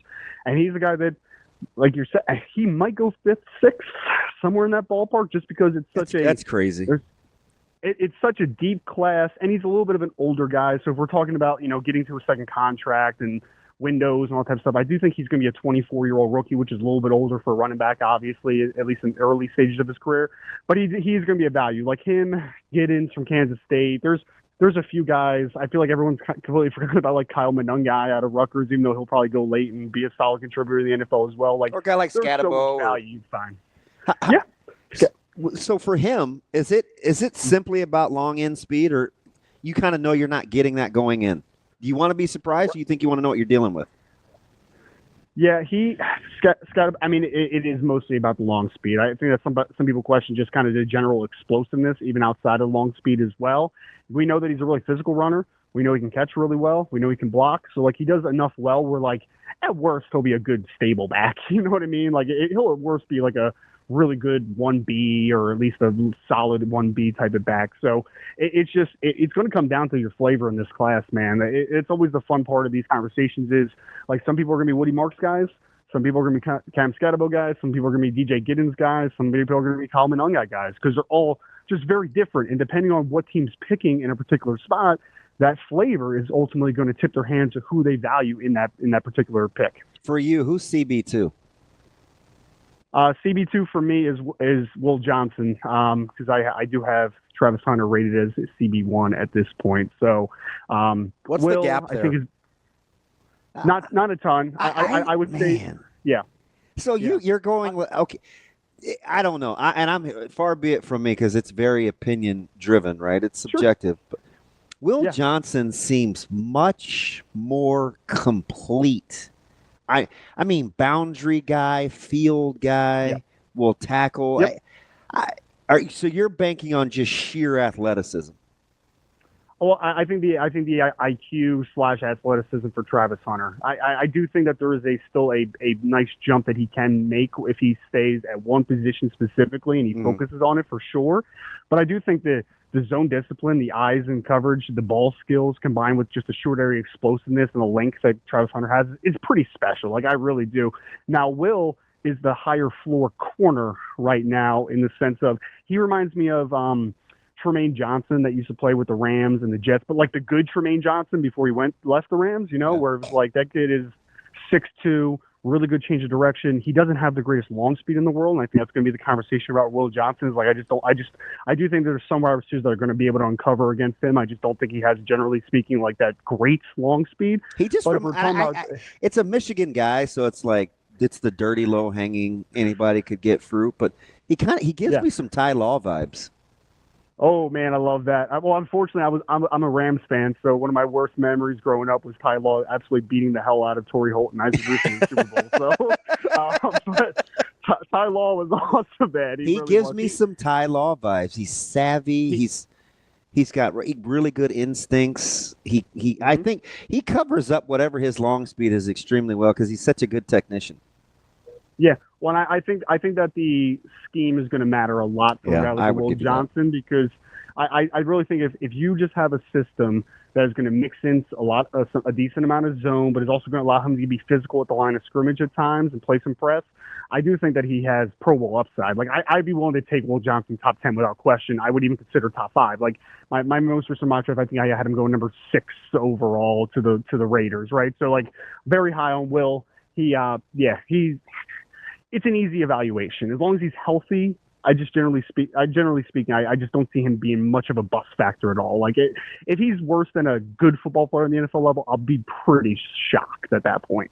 So Ryan, I want to stay on Travis Hunter here real quick. So you've got to measure cornerback 1, but not a huge margin over Will Johnson. Where is he on your wide receiver rankings? So funny enough, and I'm probably the outlier on here, I don't have him graded as a wide receiver. Okay. I don't. I think he is a corner on the NFL level. I really do. One of my greatest conversations I've ever had was with J.C. Horn when he was coming out of South Carolina. I developed a good relationship with him. And when he was coming out of high school, when he first was going to South Carolina, he was an athlete recruit. He actually wanted to play wide receiver because obviously his dad, right? Like Jim Horn, great player. But Jim Horn, his dad, or Joe Horn, not Jim Horn, Joe Horn. Joe was told J.C., was like, look, JC, there's a lot of guys on this earth at wide receiver that look like you, but there's not a lot that look like you a corner. Like there's just not. So I really do believe that Travis Hunter, and specifically if he wants to try to play up both sides of the ball in some capacity, it's a lot easier to be a full-time corner and play wide receiver in some leverage situations than it is to do vice versa. So I haven't graded as a corner, haven't even graded him as a wide receiver at this point, and I'm not sure I'm going to. Like I think that he could be a good wide receiver, but I think that he's a Pro Bowl level corner if that's what he really focuses on the NFL level. So let me ask you that. If he is a corner primarily, so we'll call it the Dion role, where he mostly plays corner, plays a little bit of wide receiver here and there when it, like you said, high leverage situations. Is that something that makes sense to you positional value wise as a potential number 1 pick? Because I know some people have him as the top overall pick. Does a corner, a potential Pro Bowl corner to you, make sense as a number 1 pick? Not in a vacuum. No, I think he is a very unique circumstance because obviously he played 2 different positions potentially, and he's just kind of a rare dude in that capacity. But I've been saying all along that if Tennessee's staying at 1, I think there's 2 ways that you go. I think it's quarterback if there's one guy you believe in, and I think it's edge with Abdul Carter. Like I personally would not sit at 1 and take Travis Hunter, and it's no shot at Travis Hunter. I just think, again, if we're talking about the positional value conversation, quarterback, edge, they change the game a lot more than just like a corner does, generally speaking. So I would personally not take him number 1. I'd be okay drafting him definitely somewhere in the top 10, potentially even top 5. Like I think that is very fair in this class, but I just think, generally speaking, I would value an Abdul Carter or a quarterback, depending on my situation, in the top 10 or first overall in this capacity. Does foot surgery not matter for Carter, for you? I mean, I'm a little blind to exactly what the medical looks like, right? Like I know they're talking about there's X, Y, and Z things that he can do, right? Like if he gets surgery now or he takes a different route. I am not at this moment concerned about it.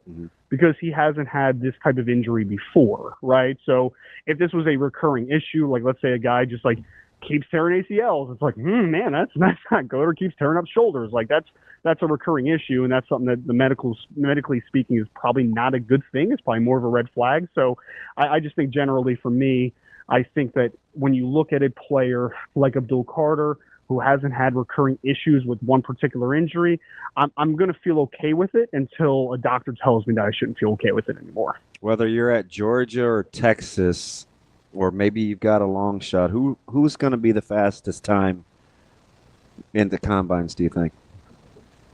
I would. Neither guy can really catch, so I mean, but boy, can they run! They're fast.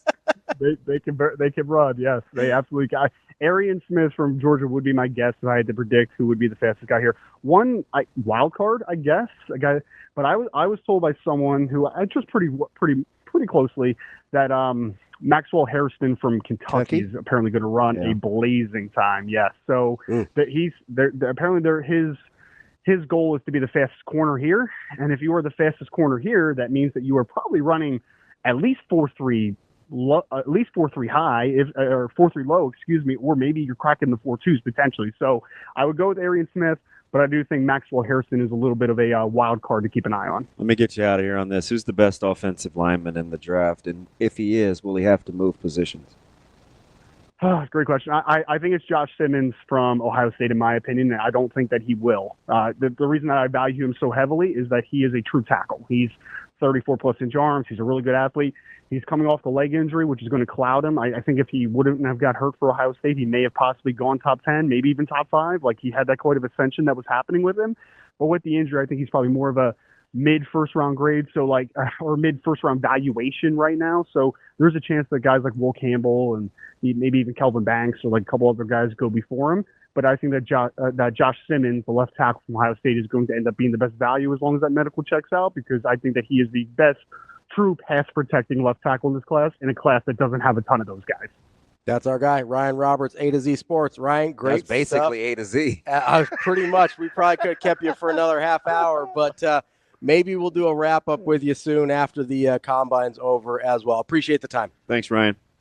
Absolutely, guys. Thank you so much. We've got more Hurrdat Sports Live coming up next. Welcome back, Hurrdat Sports Live. That's DB. I'm Ravi Lulla here at Hurrdat Sports Bar and Grill, and we are brought to you by our friends over at Centris Federal Credit Union. Make sure you get to centrisfcu.org today. You know, February is almost over, but it was just Valentine's Day a couple weeks ago. You don't have to say committed to your financial institution, though. You can look and see what other options are out there, and you should look at Centris Federal Credit Union. Go check out everything they've got, whether it's just checking and savings, whether you need a mortgage, a refinance. We've been talking a lot about auto loans this month as well. You can talk to their experts at centrisfcu.org to find out what they've got that will fit your needs. Federally insured by NCUA. DB. RL. There was some news last night. There was. The captain of the Enterprise got hired by Nebraska. What's interesting about this? What's that? Do you remember when I told you I was in New York and I'm just watching guys work, and some guys that I thought I was going to see more like engaged from a football capacity, because that's what they had been doing. Mm-hmm. We're kind of behind the scenes with like portaling and contracts and stuff like that. Mm-hmm. I'm like, this is real time. And I told you, I'm like, they're going to have to rebuild that whole department. Yeah. Which maybe I was wrong, but that was sort of my assumption all along with Sean Padden. Like, he very much always struck me more as the guy that I affectionately dubbed Alan Greenspan.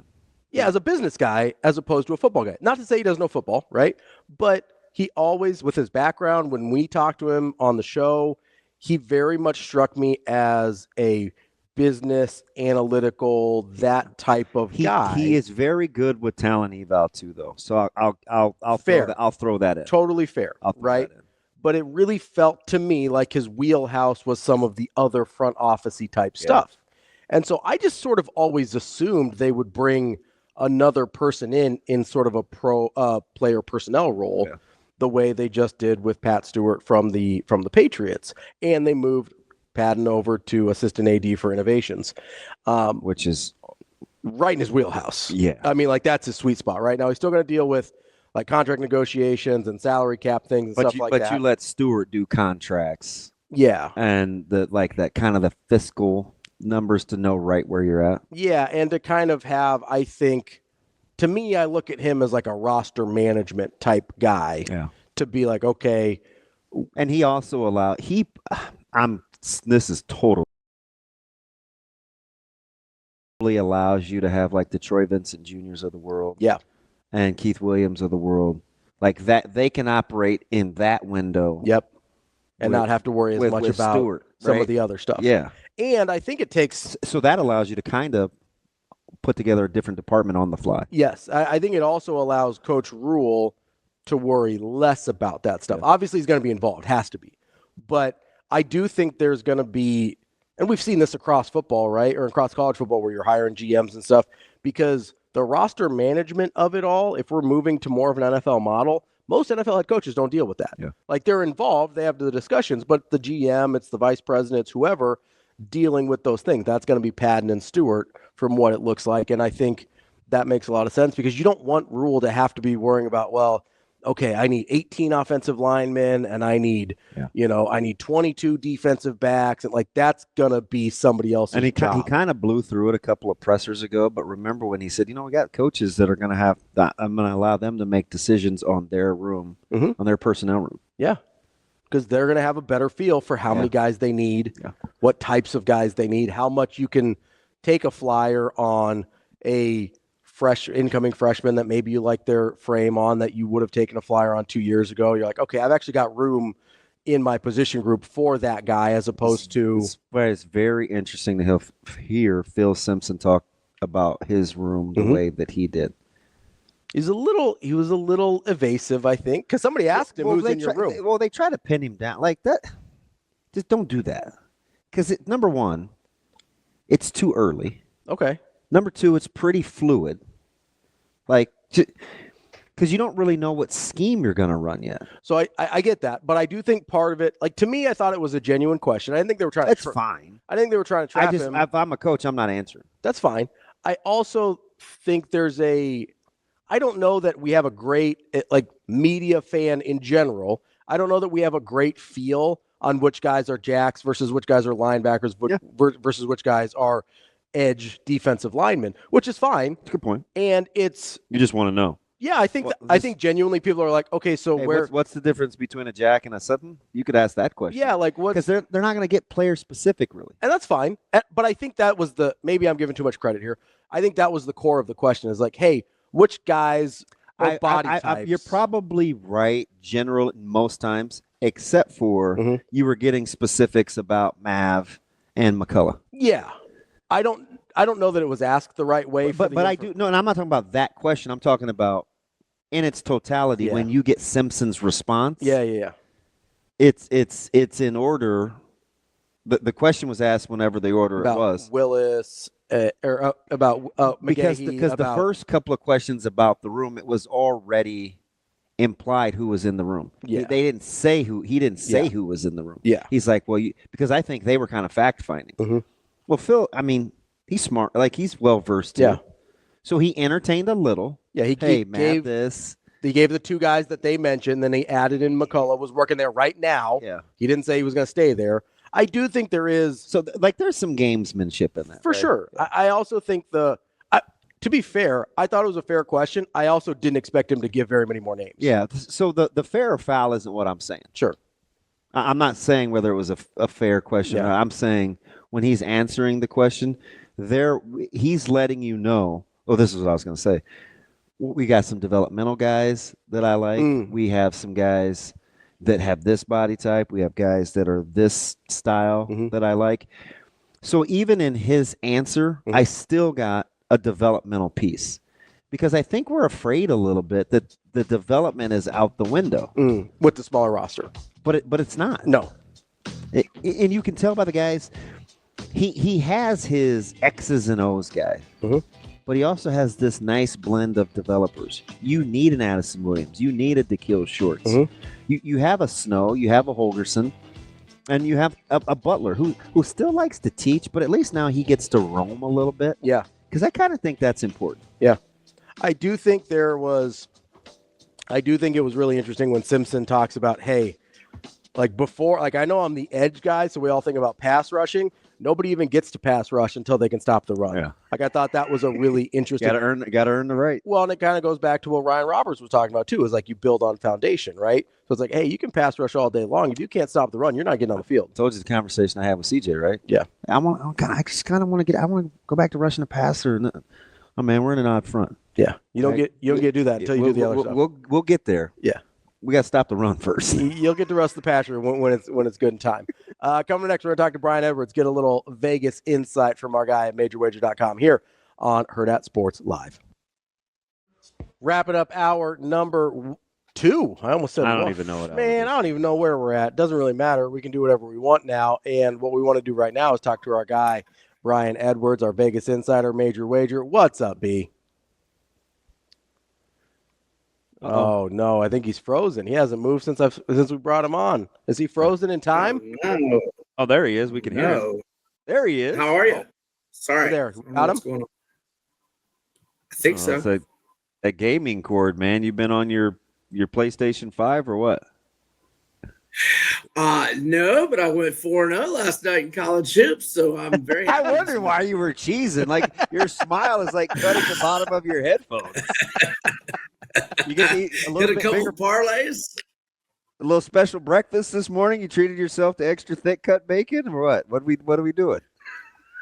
Just a bowl of blueberries is all I've had so far. Oh, bless your heart. Bless your. You guys have the giant ones down there that look like they're on steroids? Sometimes we do, but this batch was not the big ones.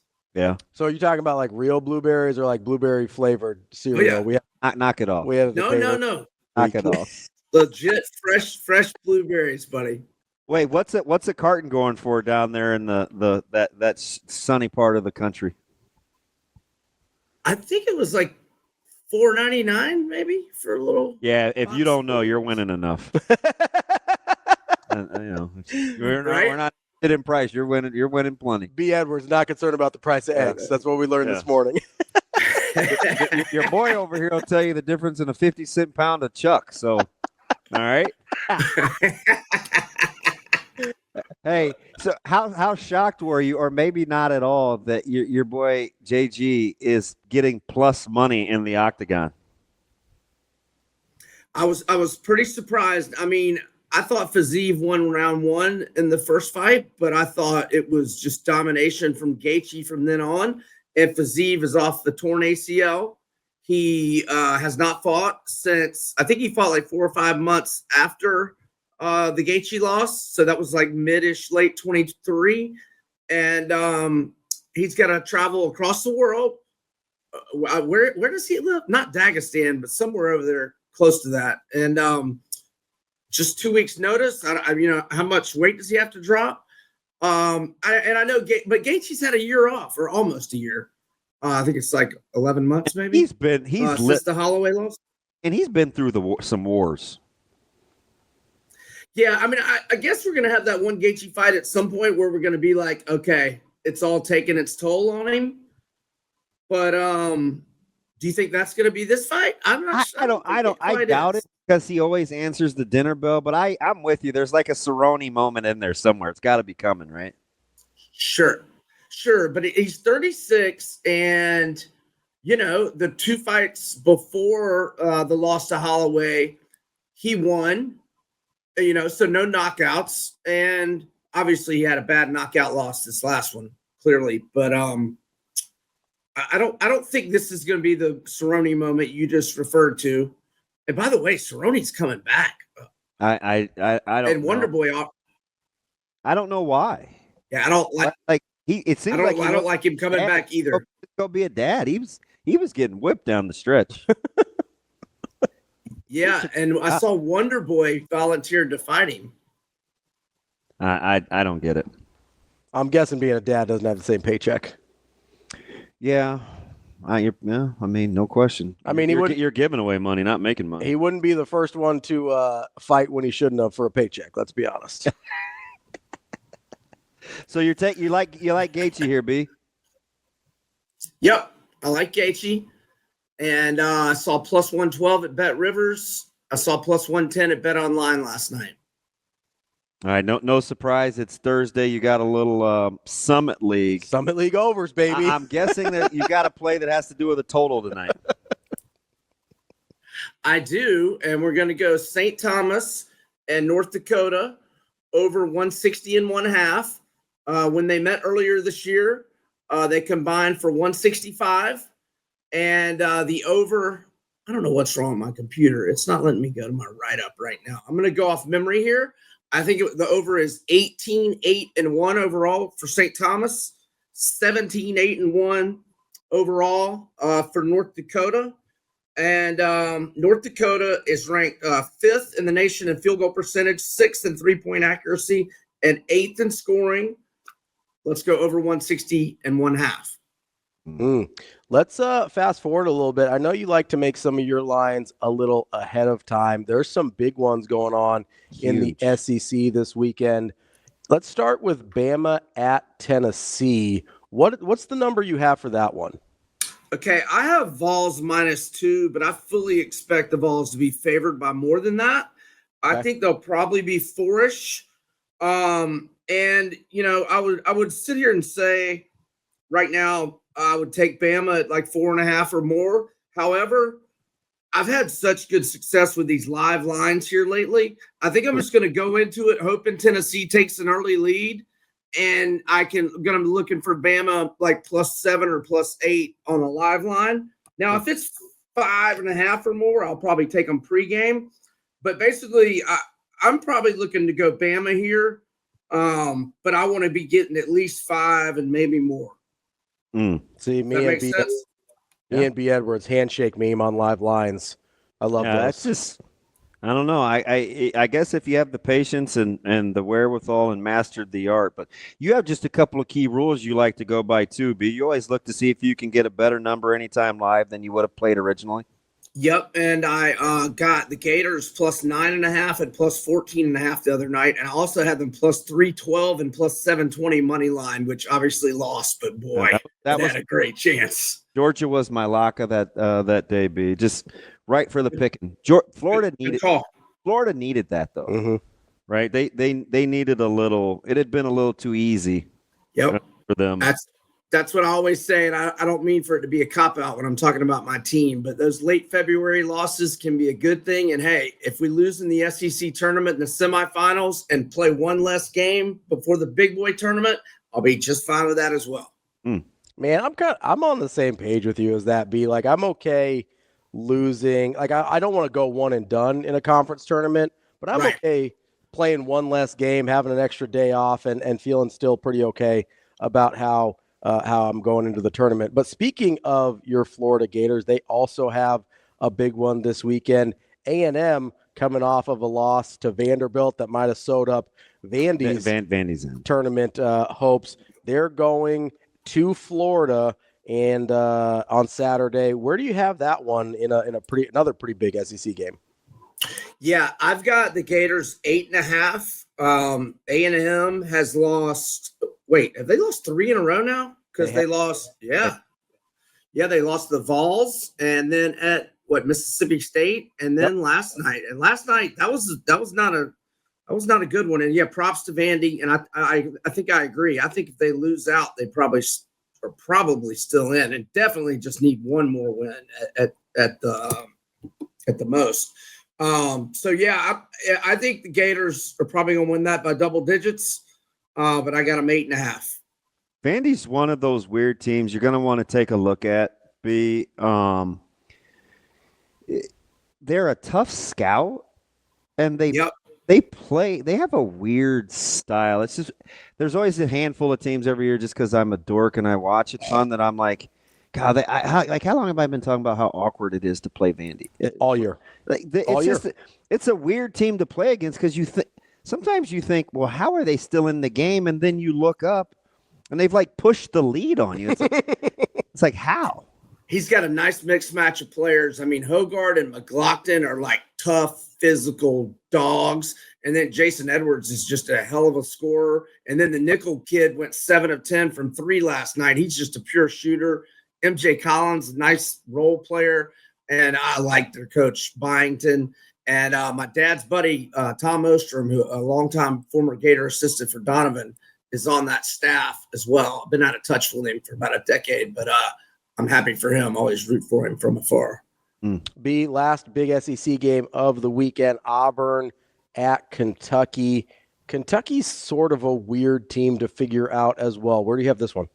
Okay, so I made it Auburn -4 yesterday before the games, but Jackson Robinson and Lamont Butler, who both came back last night, Robinson left the game at halftime, did not come back, and I think Butler re-aggravated his shoulder as well. So if those guys are out, it's not Auburn -4. It's more like Auburn -7 or 6-ish. I mean, it's still Kentucky at Rupp. But I wrote down 4, but it's got to be more than that if Robinson and Butler are out again. But props to Kentucky, even without those two guys, because Oklahoma played pretty good last night, and they pulled it out. Oweh was incredible down the stretch. But Auburn, 5 or 6 if those guys are out again. But you got one more tonight with UC San Diego. Well, what do you like? Yeah, this team's a juggernaut, guys, and they're probably going to win a game in the tournament. They're 24-4 straight up, 21-5 against the spread. They've won 9 in a row, both straight up and ATS.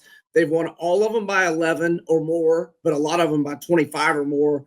19 of their 24 wins are by double-digit margins, and they already beat CSU Northridge, albeit at home, 79-54 in January, and they've won 7 in a row over Northridge. Give me UC San Diego -5.5 or 6.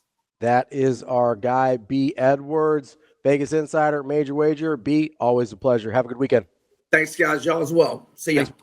Coming up next, we're going to talk to our guy, Michael Bruntz, Husker 24/7. Tons to get to across Nebraska sports. We'll be back with more Hurrdat Sports Live. Kicking off hour number 3 here on Hurrdat Sports Live, presented by Centris Federal Credit Union. That's DBM Ravi Lulla here at Hurrdat Sports Bar and Grill. We are joined now by Michael Bruntz, Husker 24/7. What's up, Bruntz? How's it going? Yes, we love to see are you turning over a new leaf? I've had it for a while. I just trying some things out. It's spring training. I'm getting up to speed here, I guess. So full disclosure, Bruntz. Now you know how funny I think you are. If I can see your face, will you still be as funny? We'll find out. I think he's going to be funnier because he's got that like deadpan thing going. It's going to kill you. Orioles, huh? What is that? That's what we're on. We're just Team Orioles now. Big, big Boog Powell guy. Big Boog Powell guy. You're not even old enough. Wow. Well, bro, you just never. Earl Weaver. Is that more? Is that better? We're getting closer. Yeah, we're getting closer. Nut job. That's close. I just assumed he was a big Jim Palmer guy. I don't even know where to start. Let's go football first. Yeah. Okay, a couple new hires. We got to meet some of the band.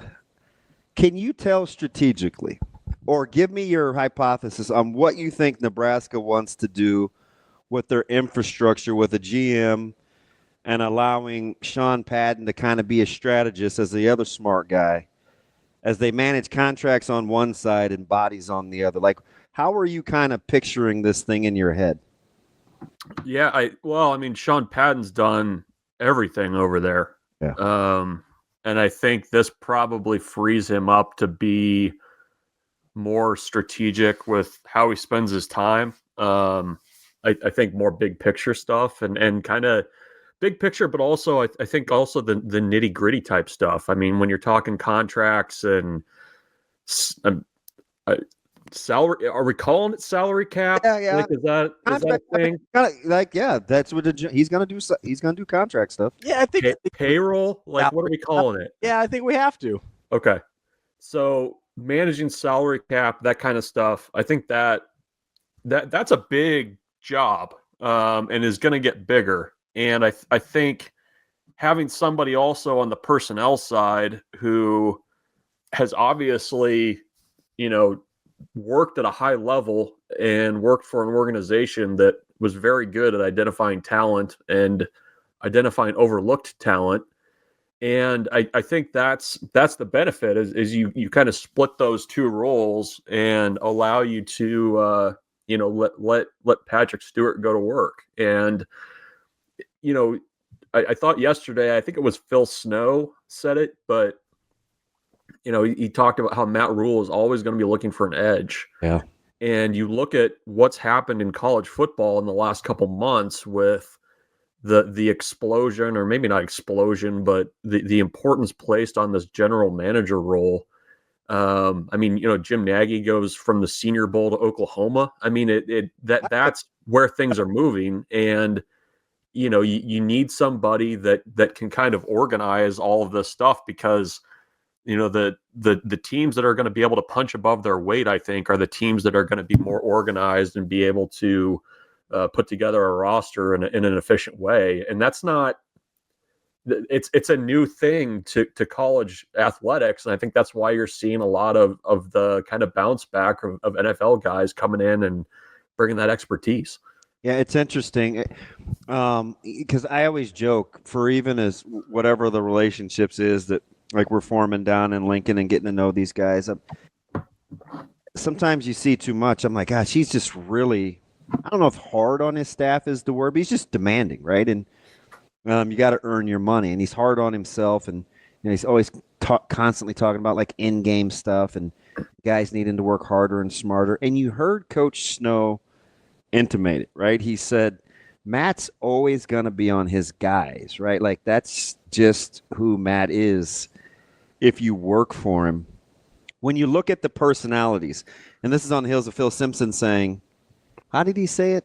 We have a good combination of coaches trying to prove themselves, guys that know they're like, you can tell he said when he answered that question, it was unnecessary to throw in the staff too. And right away, all I could think to myself is he must be really trying to establish how he wants this staff to approach this season mentally as well as just the players. I could be reading too much into that, but it just didn't fit with the answer. But I loved the fact that it must be so ingrained. He just said it as part of the response. Yeah, I mean, my sense is that over there's an understanding that this is a really important year. Like I've been not surprised, but you hear it enough from different people that they're very well aware of what the year 2 to 3 mile marker means for Matt Rule and has meant in the past. And I think they've been pretty clear over there that the expectation is that that's going to occur at Nebraska as well. I mean, I think when you look at the moves that they've made, and certainly the coaching moves, I mean, you have overhauled all 3 of your coordinator spots. Behind the scenes, there's been a lot of additions and staff and some turnover there as well. There was some turnover the year before too, and I think that's just kind of the nature of how it's going to be. But yeah, I think that there is some internal pressure over there of like, we got to start to get this right. Like it felt like getting to a bowl game was an important step, but it's, the price of poker has gone up a little bit for everybody over there, and he's going to be demanding a little bit more. I think everybody over there is kind of feeling that. I mean, I don't think that it's not out of bounds to say that he's very, very, very demanding of his staff. And you either you thrive under that or you don't. And, I think when you see a guy like Phil Simpson come back knowing what it's like, I think it helps to kind of have people like that back in the program that understand what the expectations are and what it takes to be able to function in Matt Rule's system. Bruntz, does it surprise you at all? And maybe it doesn't if you've heard Phil Snow talk very much about how pretty straightforward he is, but did it surprise you at all how kind of adamant he was that, him and Matt Rule and Coach Rule specifically have won everywhere, turned it around everywhere. It's a year 3 thing. And if Carolina had given him enough time, they would have won there too. Like he talked about that for a little while in his statement. Like, that caught me off guard a little bit. Yeah, I mean, I think there was probably some confidence. I don't know. I mean, I can understand why he said it. I mean, they didn't get much time there. It was a really screwy time to be going into the NFL because you had everything with COVID going on. And he even mentioned, they didn't even meet a player in person for 6 months. I mean, how do you, like, the traditional timelines of, how a Matt Rule type organization runs probably get pushed back a little bit when you're on Zoom with everybody and you're kind of trying to figure that out. I mean, would it have worked there? I don't know. I mean, I can't really speak that well to the challenges he had in Carolina. I mean, I think they were pretty significant. I think a lot of challenges that he faced were probably coming from the top down, just based on how that organization runs. But I don't know. I've gotten over the last couple of years, people that were there have kind of said the same thing, that it felt like, the plug got pulled too soon and that they were starting to trend in a positive direction when everything kind of blew up there. So I don't know. It didn't shock me. I guess I was the thing that surprised me again was just the emphasis on how big year 3, like they're not like arbitrarily setting the bar low over there for what the expectation for the season is. And I guess that's noteworthy to me because you've heard it so many times already, and we're sitting here in late February. It was interesting how he just went through, by he I mean Phil Snow was talking about like putting the roster, and he intimated what you just said. Not intimate, he said, they didn't get a lot of time to do it. And one of the things that caught my eye was, well, we had a small guy on one side. We wanted a big guy on the other. We ended up getting 2 small guys. So we had to play some 5-man front because we wanted to stop the run. It just was kind of a glimpse twofold. Number one, it was cool to hear, all right, we're not going to round peg square hole this deal. But you could clearly understand they weren't getting to choose what they wanted either. Right. I think ultimately was the undoing, just not being on the same page. But I did like the fact that, all right, if this is the hand we're dealt, then we're going to play it this way. Like, that was kind of my takeaway. Well, and you take the next step with that. Like in Reddick, we had to play some 5-man. But if you move forward with that and for this year's roster at Nebraska, I mean, there's going to be similar challenges up front, right? Like you're replacing 2 very important defensive linemen. Are you going to be able to play a bunch of 3-man front with what you have there right now? Do you have to play more 4 and 5? Like that's what's going to be interesting to me is you've got, a John Butler who's relatively still new as a coordinator. And you've got Phil Snow standing there, who's been Matt Rule's longtime defensive coordinator, and I'm sure has a lot of ideas about kind of how to run things. And, how is that push and pull going to work when, you're going to have to find some answers in that front 7? I mean, I think they have bodies on that defensive line where they can mix and match. And I think they've got guys that have the potential to be serviceable pass rushers. But, I struggle to see how they're going to be able to line up and just run, a very similar defense to what they ran last season. Like, there's going to have to be some adjustments there. And I think that willingness to fit it more to personnel, that probably helps you now with the way college football is too, where, season to season, you've got new guys are coming and going. I mean, you just cannot, the way things are now, you just cannot be so married to your system. And, it's you just have to have some flexibility there. So I guess kind of hearing that, I was kind of like, oh, okay, that makes a little bit more sense to me for what 2025 might look like. Bruntz, I was thinking about, going back to kind of the GM conversation. I've kind of thought about this for a while. I know the NIL and transfer portal has sort of pushed this to the forefront, but in retrospect, is it surprising at all to you that this didn't happen sooner? Like the head coaching job at a major university has been like 8 different jobs for a long time. It feels like they should have sort of been separated out a long time ago. Yeah, no, well, Nebraska kind of tried that, right? Like in 2016, 2017? Sure. Yeah. Oh, with Kennedy? No, it's a Kennedy. The guy that came from the Rams. Devaney. Vanny. Yeah. I don't know if that was the time or the person to do it with, but I mean, I think that's I was thinking that when the news came down that they'd made that hire, I was like, oh, this is this sounds familiar, but I think with the way things are now, you need that role, and I wonder too in some ways if the dropping of the restrictions on the 10 assistants, if that kind of like paved the way for these types of hires where like you can have Phil Snow in the building and you don't need him out recruiting. Same with Dana Holgerson. I mean, it's much more of guys that have very focused, narrowed in type jobs.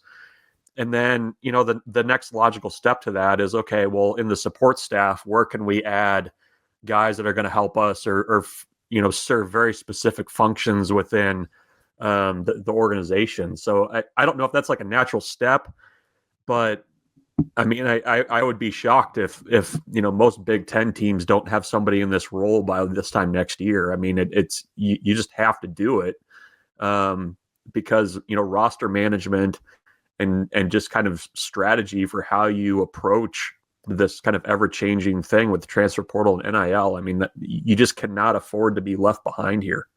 Successful high schools or programs that I've been around or businesses in the private sector kind of have some common things, and starts with common language, number one. But Phil Simpson said some things yesterday, and Snow reiterated them, where there was this thing where they talk about, you heard Simpson say, something that may take me 10 minutes could take Snow, 30 seconds or whatever he said. And, Snow said, hey, make no mistake, this is John Butler's defense. Or, hey, part of a DC's role is he needs to be able to roam, so I want to do this. I love hearing guys talk openly about knowing their role and kind of staying in their lane in terms of what's expected. Because when your culture's already starting to form, which I think Nebraska's is, the more that your players or your employees or whomever can see that the infrastructure above looks like what they're asking for below, the better chance you have for success. Am I being a little too myopic, or are you vibing with kind of how they're trying to put this thing together top to bottom? Yeah, and I think kind of going back to what I was saying earlier too. I mean, I think they're bringing people in with like very clear like expectations. Like we need you to do this. Like this is the role that we need you to fill. Like Phil Snow, I need you to help, coach on field, be there for strategy, help with special teams.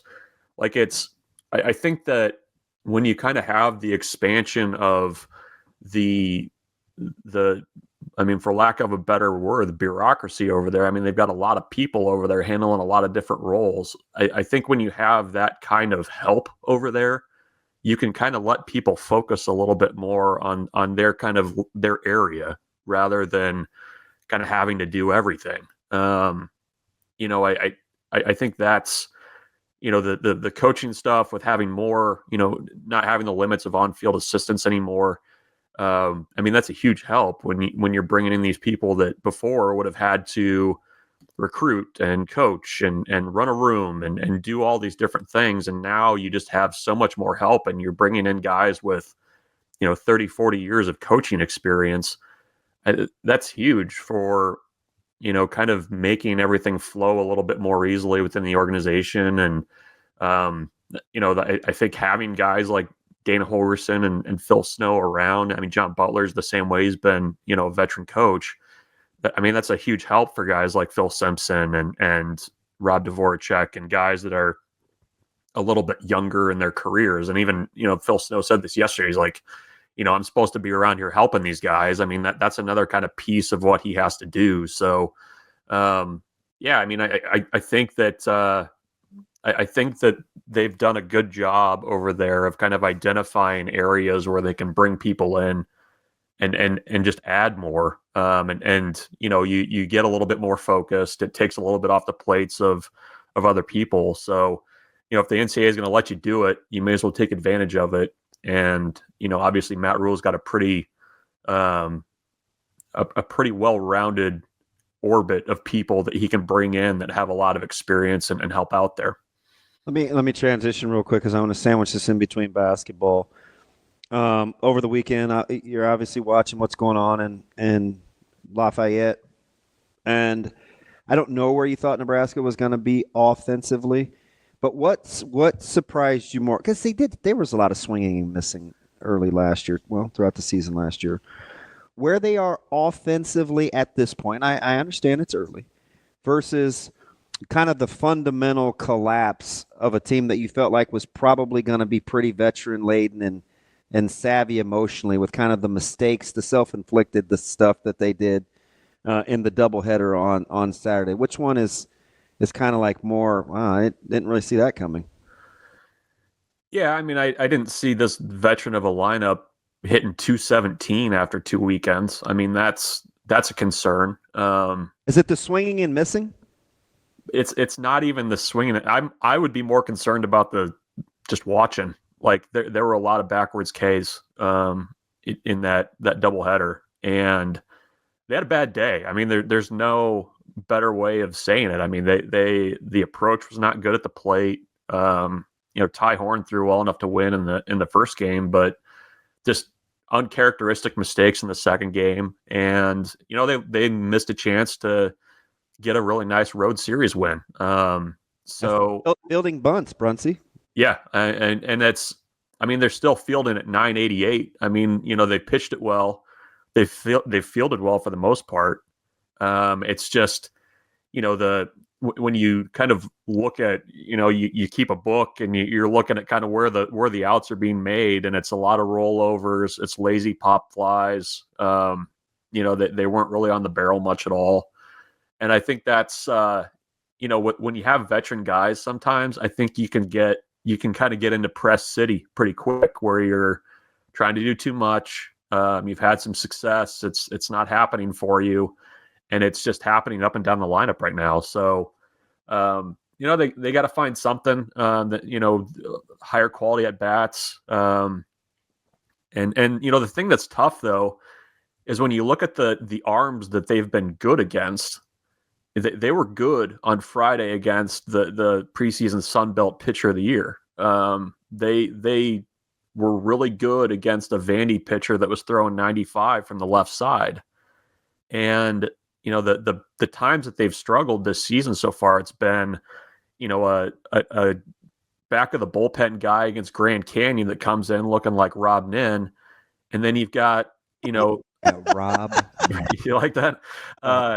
And then, the guy that they lost to in the second game on Saturday, it was upper 80s fastball with a breaking pitch. Like they should be able to handle that. So I think that's been kind of the most frustrating thing, is they've looked good against good arms. And then, there's been some stretches of games where just like, come on guys, like pull it together here. So they got to find something this weekend. I think kind of coming home and having a full week of preparation has been good for them, but it's certainly not going to be an easy weekend with Sam Houston, LSU, and a very good K-State team on the docket.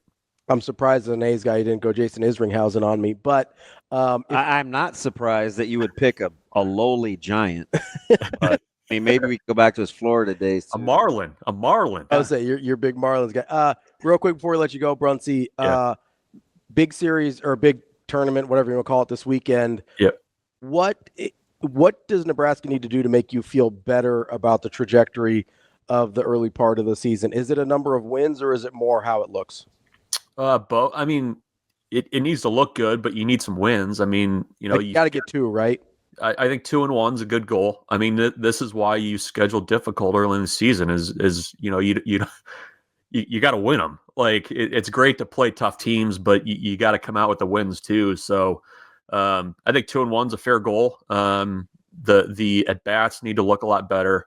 I think that they're still kind of tinkering with order and I mean, they still have 13 guys in that lineup that they feel like can come in and play for them. So I think there's a little bit of competition going on too for who ends up getting one of those roles when they come home. I mean, it's crazy to say, but with the bigger Big Ten, I mean, they're starting conference play on the weekend of March 7th. So it's coming up faster. That's our guy, Michael Bruntz, Husker 24/7. Bruntz, we appreciate it. Made my week. Bruntz sans I don't know. I think he was an all-star a couple times. Sans the San Francisco Giants reference, but outside of that, go Orioles. I was hoping you'd go Keith Folk. We get somebody we both can love. Brian Wilson. He was a Dodger, right? Worse as he came over to L.A. Knock it off over there, Bruntz. Wow. Big Billy Koch guy, Michael Bruntz. Let me roll my sleeves up after I was terrorized you with a mohawk as a giant. Come on over to SoCal. Bruntz, it was good to see you this week. Yes. We'll talk to you again next week. All right. Pleasure. See you next week. Fantastic stuff, Bruntsy. We'll be back with more Hurrdat Sports Live coming up next. Welcome back, Hurrdat Sports Live. That's DB. I'm Ravi Lulla. We're here at Hurrdat Sports Bar and Grill. Great place to come hang out if you're looking for some games to watch, just looking for some food, some quality. The TV setup is very, very underappreciated here. Yeah, 100%. Not all sports bars are created equal. Well, kind of like your loyalty. You're about as committed as your options. Plenty of options. Only in basketball rotations. I want to make that clear. Clear. Not that my wife listens to the show. Shane, but are we clear? No, I think we're on. I think we're on air. Clear. Does she like sports? No, not at all. My wife likes sports, and she still doesn't listen to me. This is ever about anything. I listen to you, DB. That's why I come to work. Can't wait to get out of the old house. No, I'm just serious.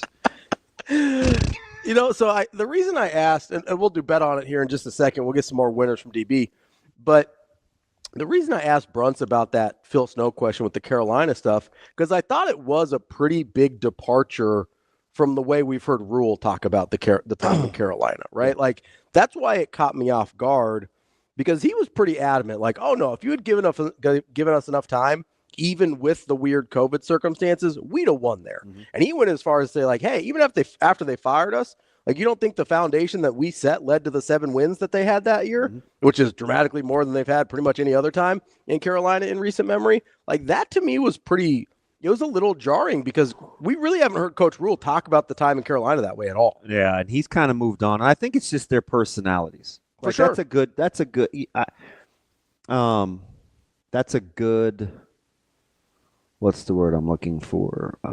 Synopsis or observation. Oh, between the two? Between the two, because I think it's both of their personalities. Yeah. Phil is he's experienced. He's kind of a veteran.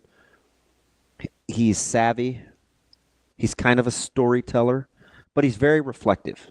It also feels like he's very, very reflective. So it's kind of like what he said about, in the same vein but different. It's kind of what he said about studying first through third down. Mm-hmm. Hey, really good on first and second down. I like this, this, and this.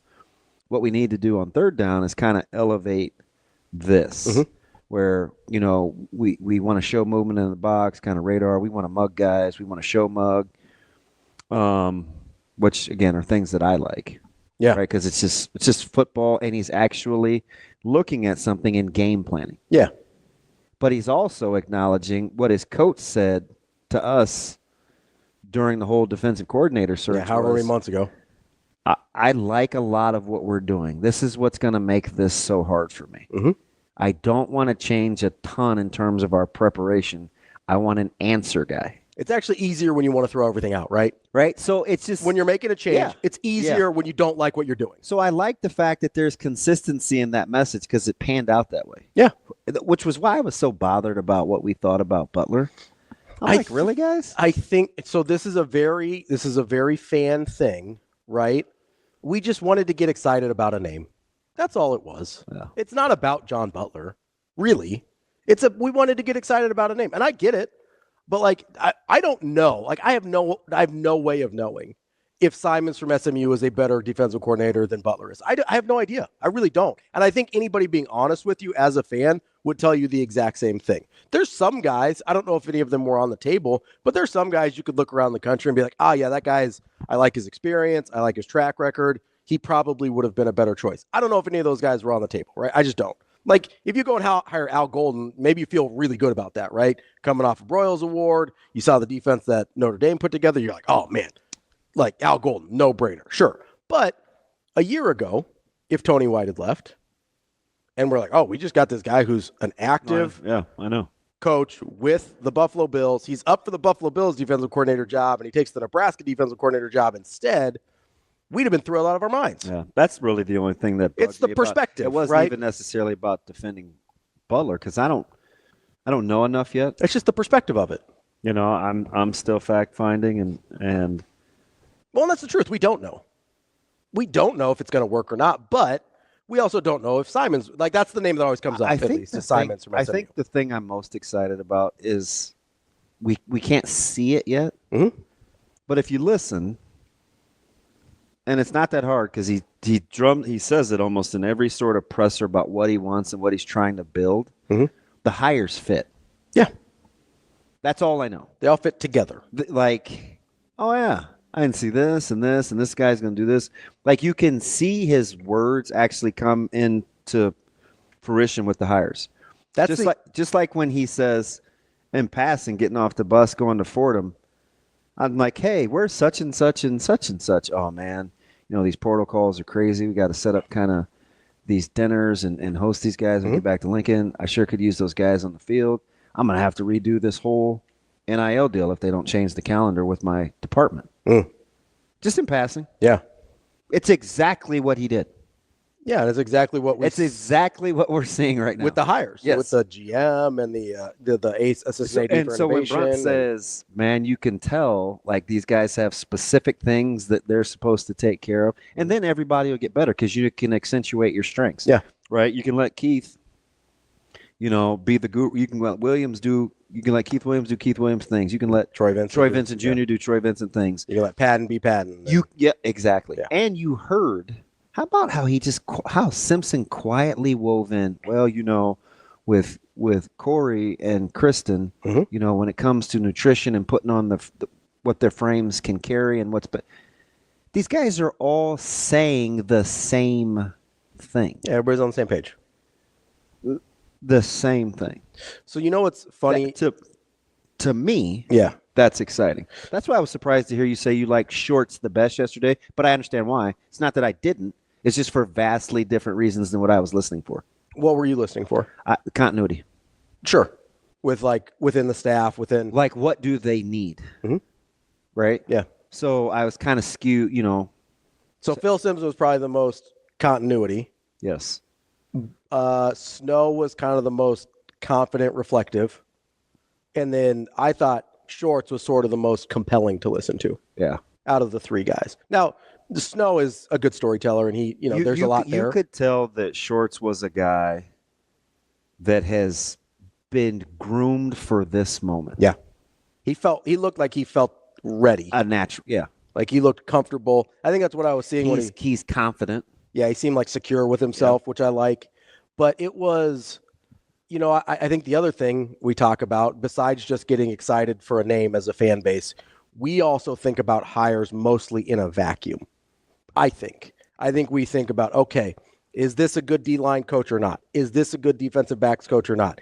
Is this a good running backs coach or not? We don't think about it in the scheme of a workplace because we don't really think about college football or coaching staffs in general as workplaces, right? They are. This is, you're basically dealing with an office workplace. You're around these guys a lot. You have to deal with each other all the time. Like interpersonal relationships matter, covering up for each other's strengths and weaknesses matter. I don't know that we think about that a lot when we're looking at, I wish they would have gone out and gotten this guy. It's like, well, maybe that guy's hard to work with. Yeah. Like maybe, like we've heard that with coaches a lot. Like Rich. So presence, you'll take Shorts. Yeah, I just liked the way he came off. Experience and knowledge, kind of you'll take Snow. And relationally, you'll take Simpson? Yeah, I think so. That's about what they need. So that's about what they need. The reason I started coming around on this is when they hired Butler and Snow basically simultaneously, right? Because my big concern about Butler was I would have liked somebody with more recent coordinator experience in college, right? That's what I wanted out of the hire. Now, am I right? I have no idea, but that's what I wanted out of the hire. But then when you marry that with Phil Snow, who's got all the experience in the world, all of a sudden that hire feels vastly different to me. If you hire John Butler without Phil Snow, I probably still have more consternation.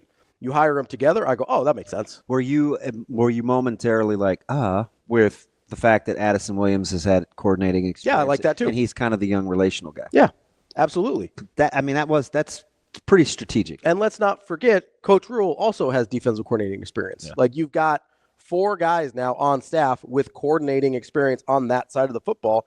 That matters. But I also think you have to be really strategic because you don't have 4 guys that I think all want to be the defensive coordinator at Nebraska right now. That also really matters, right? John Butler wants to be the defensive coordinator at Nebraska right now. Phil Snow doesn't. Yeah, you can't hire guys that want your job unless they tell you ahead of time. Yeah, unless they're upfront about it, right? Unless there's a transparency there. But like Phil Snow doesn't want John Butler's job. Addison Williams maybe does, but I don't think he's gunning for it. And obviously Matt Rule doesn't want that job. So you're dealing with vastly different dynamics with 4 guys that have been defensive coordinators. And that can be really interesting and I think can sort of compound like sum is greater than the parts situation on the defensive staff. And that's not to say the parts are even bad. I can't stress how important it is for these guys this year, the players, to see consistency and the modeled behavior. Like, it's always important. Mm-hmm. But it's critical this year because you've added some new faces. And remember, Coach Rule has kind of left himself no real wiggle room to be critiqued. Like, he can't, and I don't know if he doesn't strike me as the type of dude that's going to make excuses because he hasn't so far.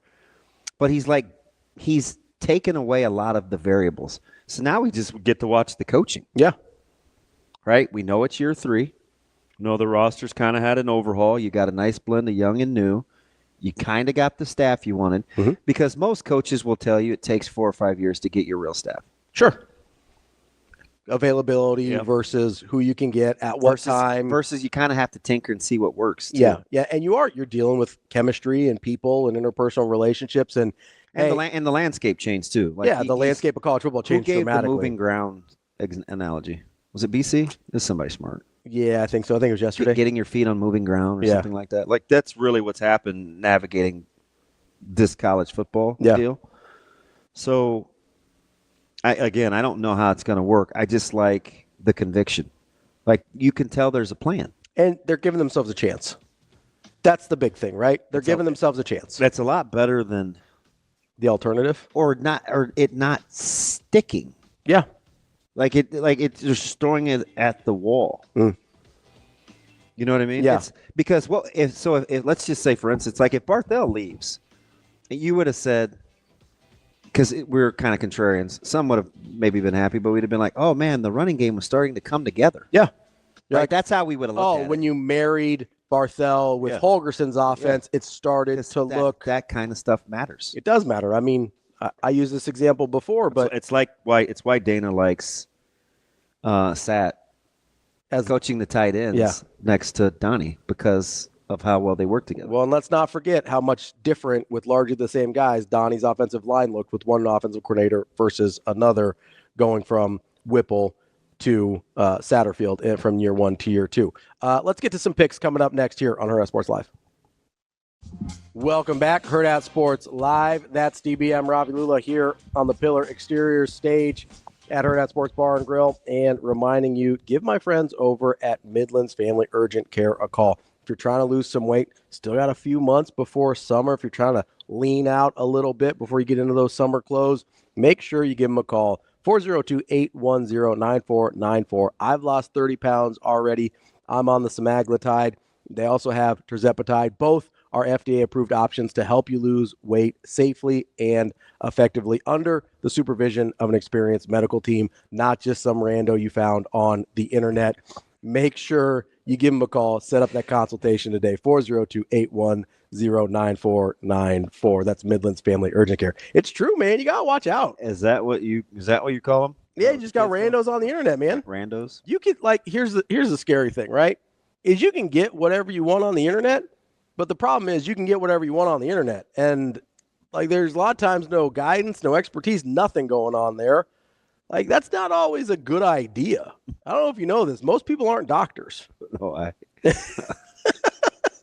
I'm with you. You kind of end up in a world of what's going on if you just start hey, they'll prescribe you anything on the internet, man. You got to be careful. What's going on? A big 4 non-blondes guy. And I say, hey, yeah, hey, yeah. Oh, I know that song, but that's not what I was singing. Oh. I wasn't singing anything in particular. I was. Not that time. Okay, that's fair. What's the name of that group? 4 non-blondes. 4 people who are not blonde-haired. See. I didn't know if I was enunciating well. See. No, that was on me. That's the kind of stuff I'm talking about. No, I didn't know if I was enunciating the non-blondes because it's kind of a weird thing, non-blondes. So, instead of 4 non-blondes, you're 4 young blondes or something. Whoa, easy, bud. What? Oh, easy. I mean, you said you weren't enunciating it right. I'm just wondering.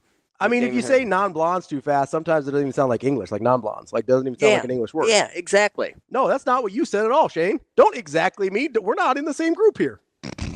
I'm not getting lumped in with your young blondes. I don't know what your Google searches are over there, bud, but let's separate those a little bit. Yeah, what a rush. DB, you got any winners tonight? Yeah, I got a couple. What do we got? I've got a couple. Are we going back to the Valley? Not today? No. Okay. But I did look at a couple of Summit leagues, but I got off. Okay. I kind of like Kansas City at Denver, or at home against Denver, but that's not it. Yeah. I'm going. What are we on? So I'm going to the state of Idaho. Uh-oh. And it's very, very similar. You'll catch a theme here. Idaho State is on the road at Idaho. Okay. Kind of a rivalry game. Losing record. What is that, Big Sky? Yeah, losing record for the Vandals. Okay. They are favored at home. By 1.5? Or 1. Okay. I like the Vandals. Okay. On the money line. Big Vandals guy? Big Vandals guy. Big Vandals guy. And in similar vein. Who's the quarterback from North Platte that went out there? Nathan something? Enderly. I wanted to say Epperly. I knew that wasn't right. Yeah. Okay, sorry. Go ahead. Dang, you're testing my recall on the fly. I got it though. I know you got this. Sometimes. I gotta keep you sharp. I'm very, very capable of drawing the blanks. 1.5. Yep. 1.5. You like Idaho? And the money line. Okay. And in similar vein, FAU is favored at home against North Texas. Ooh. FAU is capable. Okay. I like them at home. You like them at home again against I take North the money line. Texas against a pretty good North Texas team. They are pretty good. That's a solid squad over there. Yeah. Well, you told me the same thing about Drizzy. Didn't Drake win?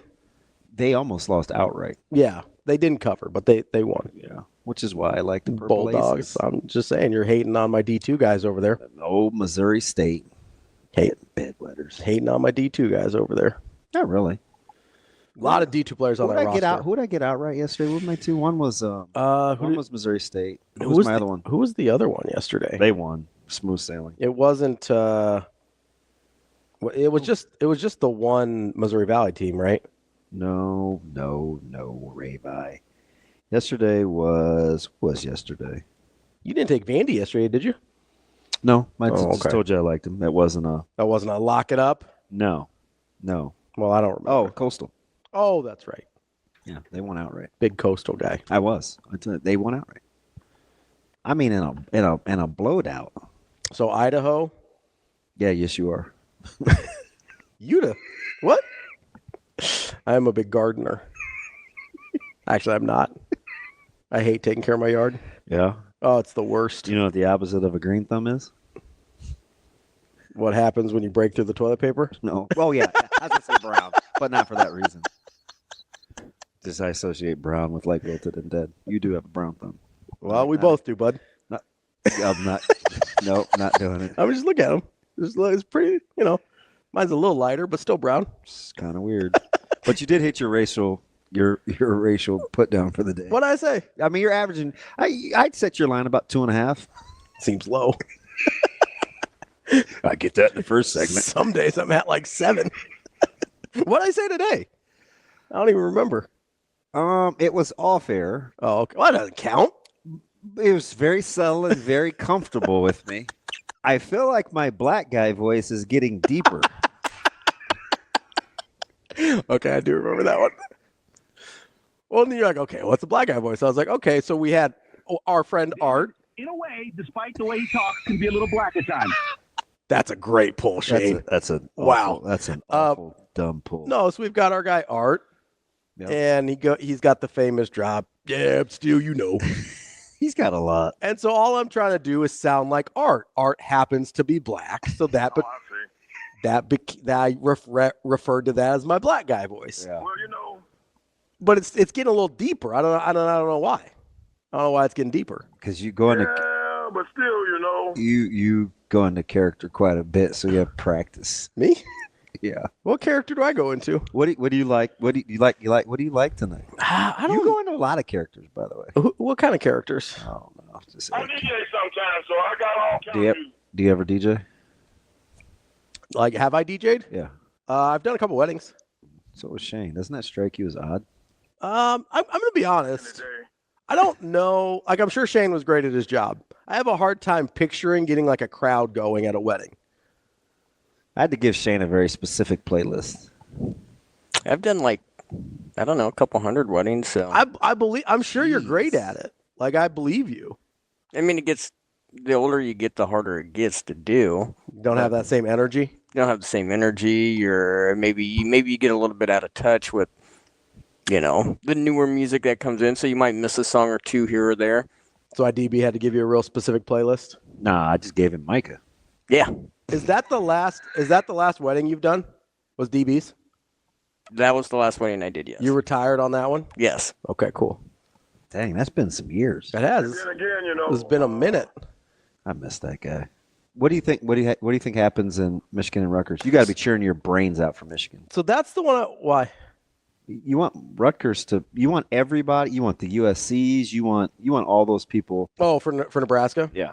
Yeah, I do. Even though I think they are going to probably just be the 10 seed regardless. Yeah, I think so too. I wouldn't mind seeing them in an 8-9 though. I do kind of think. You mean in the Big Ten, not in the NCAA, right? Yeah. You don't want to be the 8-9 in the. No. I do kind of think Rutgers covers tonight. Do you? Yeah, 9.5 seems like a lot. If you haven't learned anything from it, don't think you know Rutgers. Yeah, that's fair. I think this is more about Michigan. I don't love the way you can't get yesterday. You can't get less. No, I really can't. I'm telling you though, they're better. They're not going to go 0.71 points per possession again. I know. It's so hard. They just are like that. I know, and that's the problem. Even when they score 80, you're not going to. No, it doesn't feel great. You're not going to love it. It's not a pretty 80. Yeah, you're just not going to love it. And I don't know. I think 9.5 is too many. I probably go Michigan to win, but Rutgers to cover. Gonna keep cheering for Maryland to lose? Yeah, I guess that was a gut punch.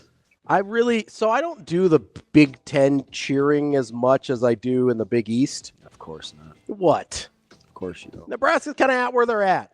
They're just at where they're at. What do you want from me? Although a 9 wouldn't be bad. 9 would be fine. Yeah. It just kind of is what it is. I'm 10. Listen, don't act like Nebraska can't lose to Penn State the same way that they could beat Michigan. Like I'm not sure the seeding matters that much. I understand. I'm with you there. Like it's kind of it only took 3 hours to get there. Hey, you're with me all the time. We'll be with you again tomorrow morning on Hurrdat Sports Live.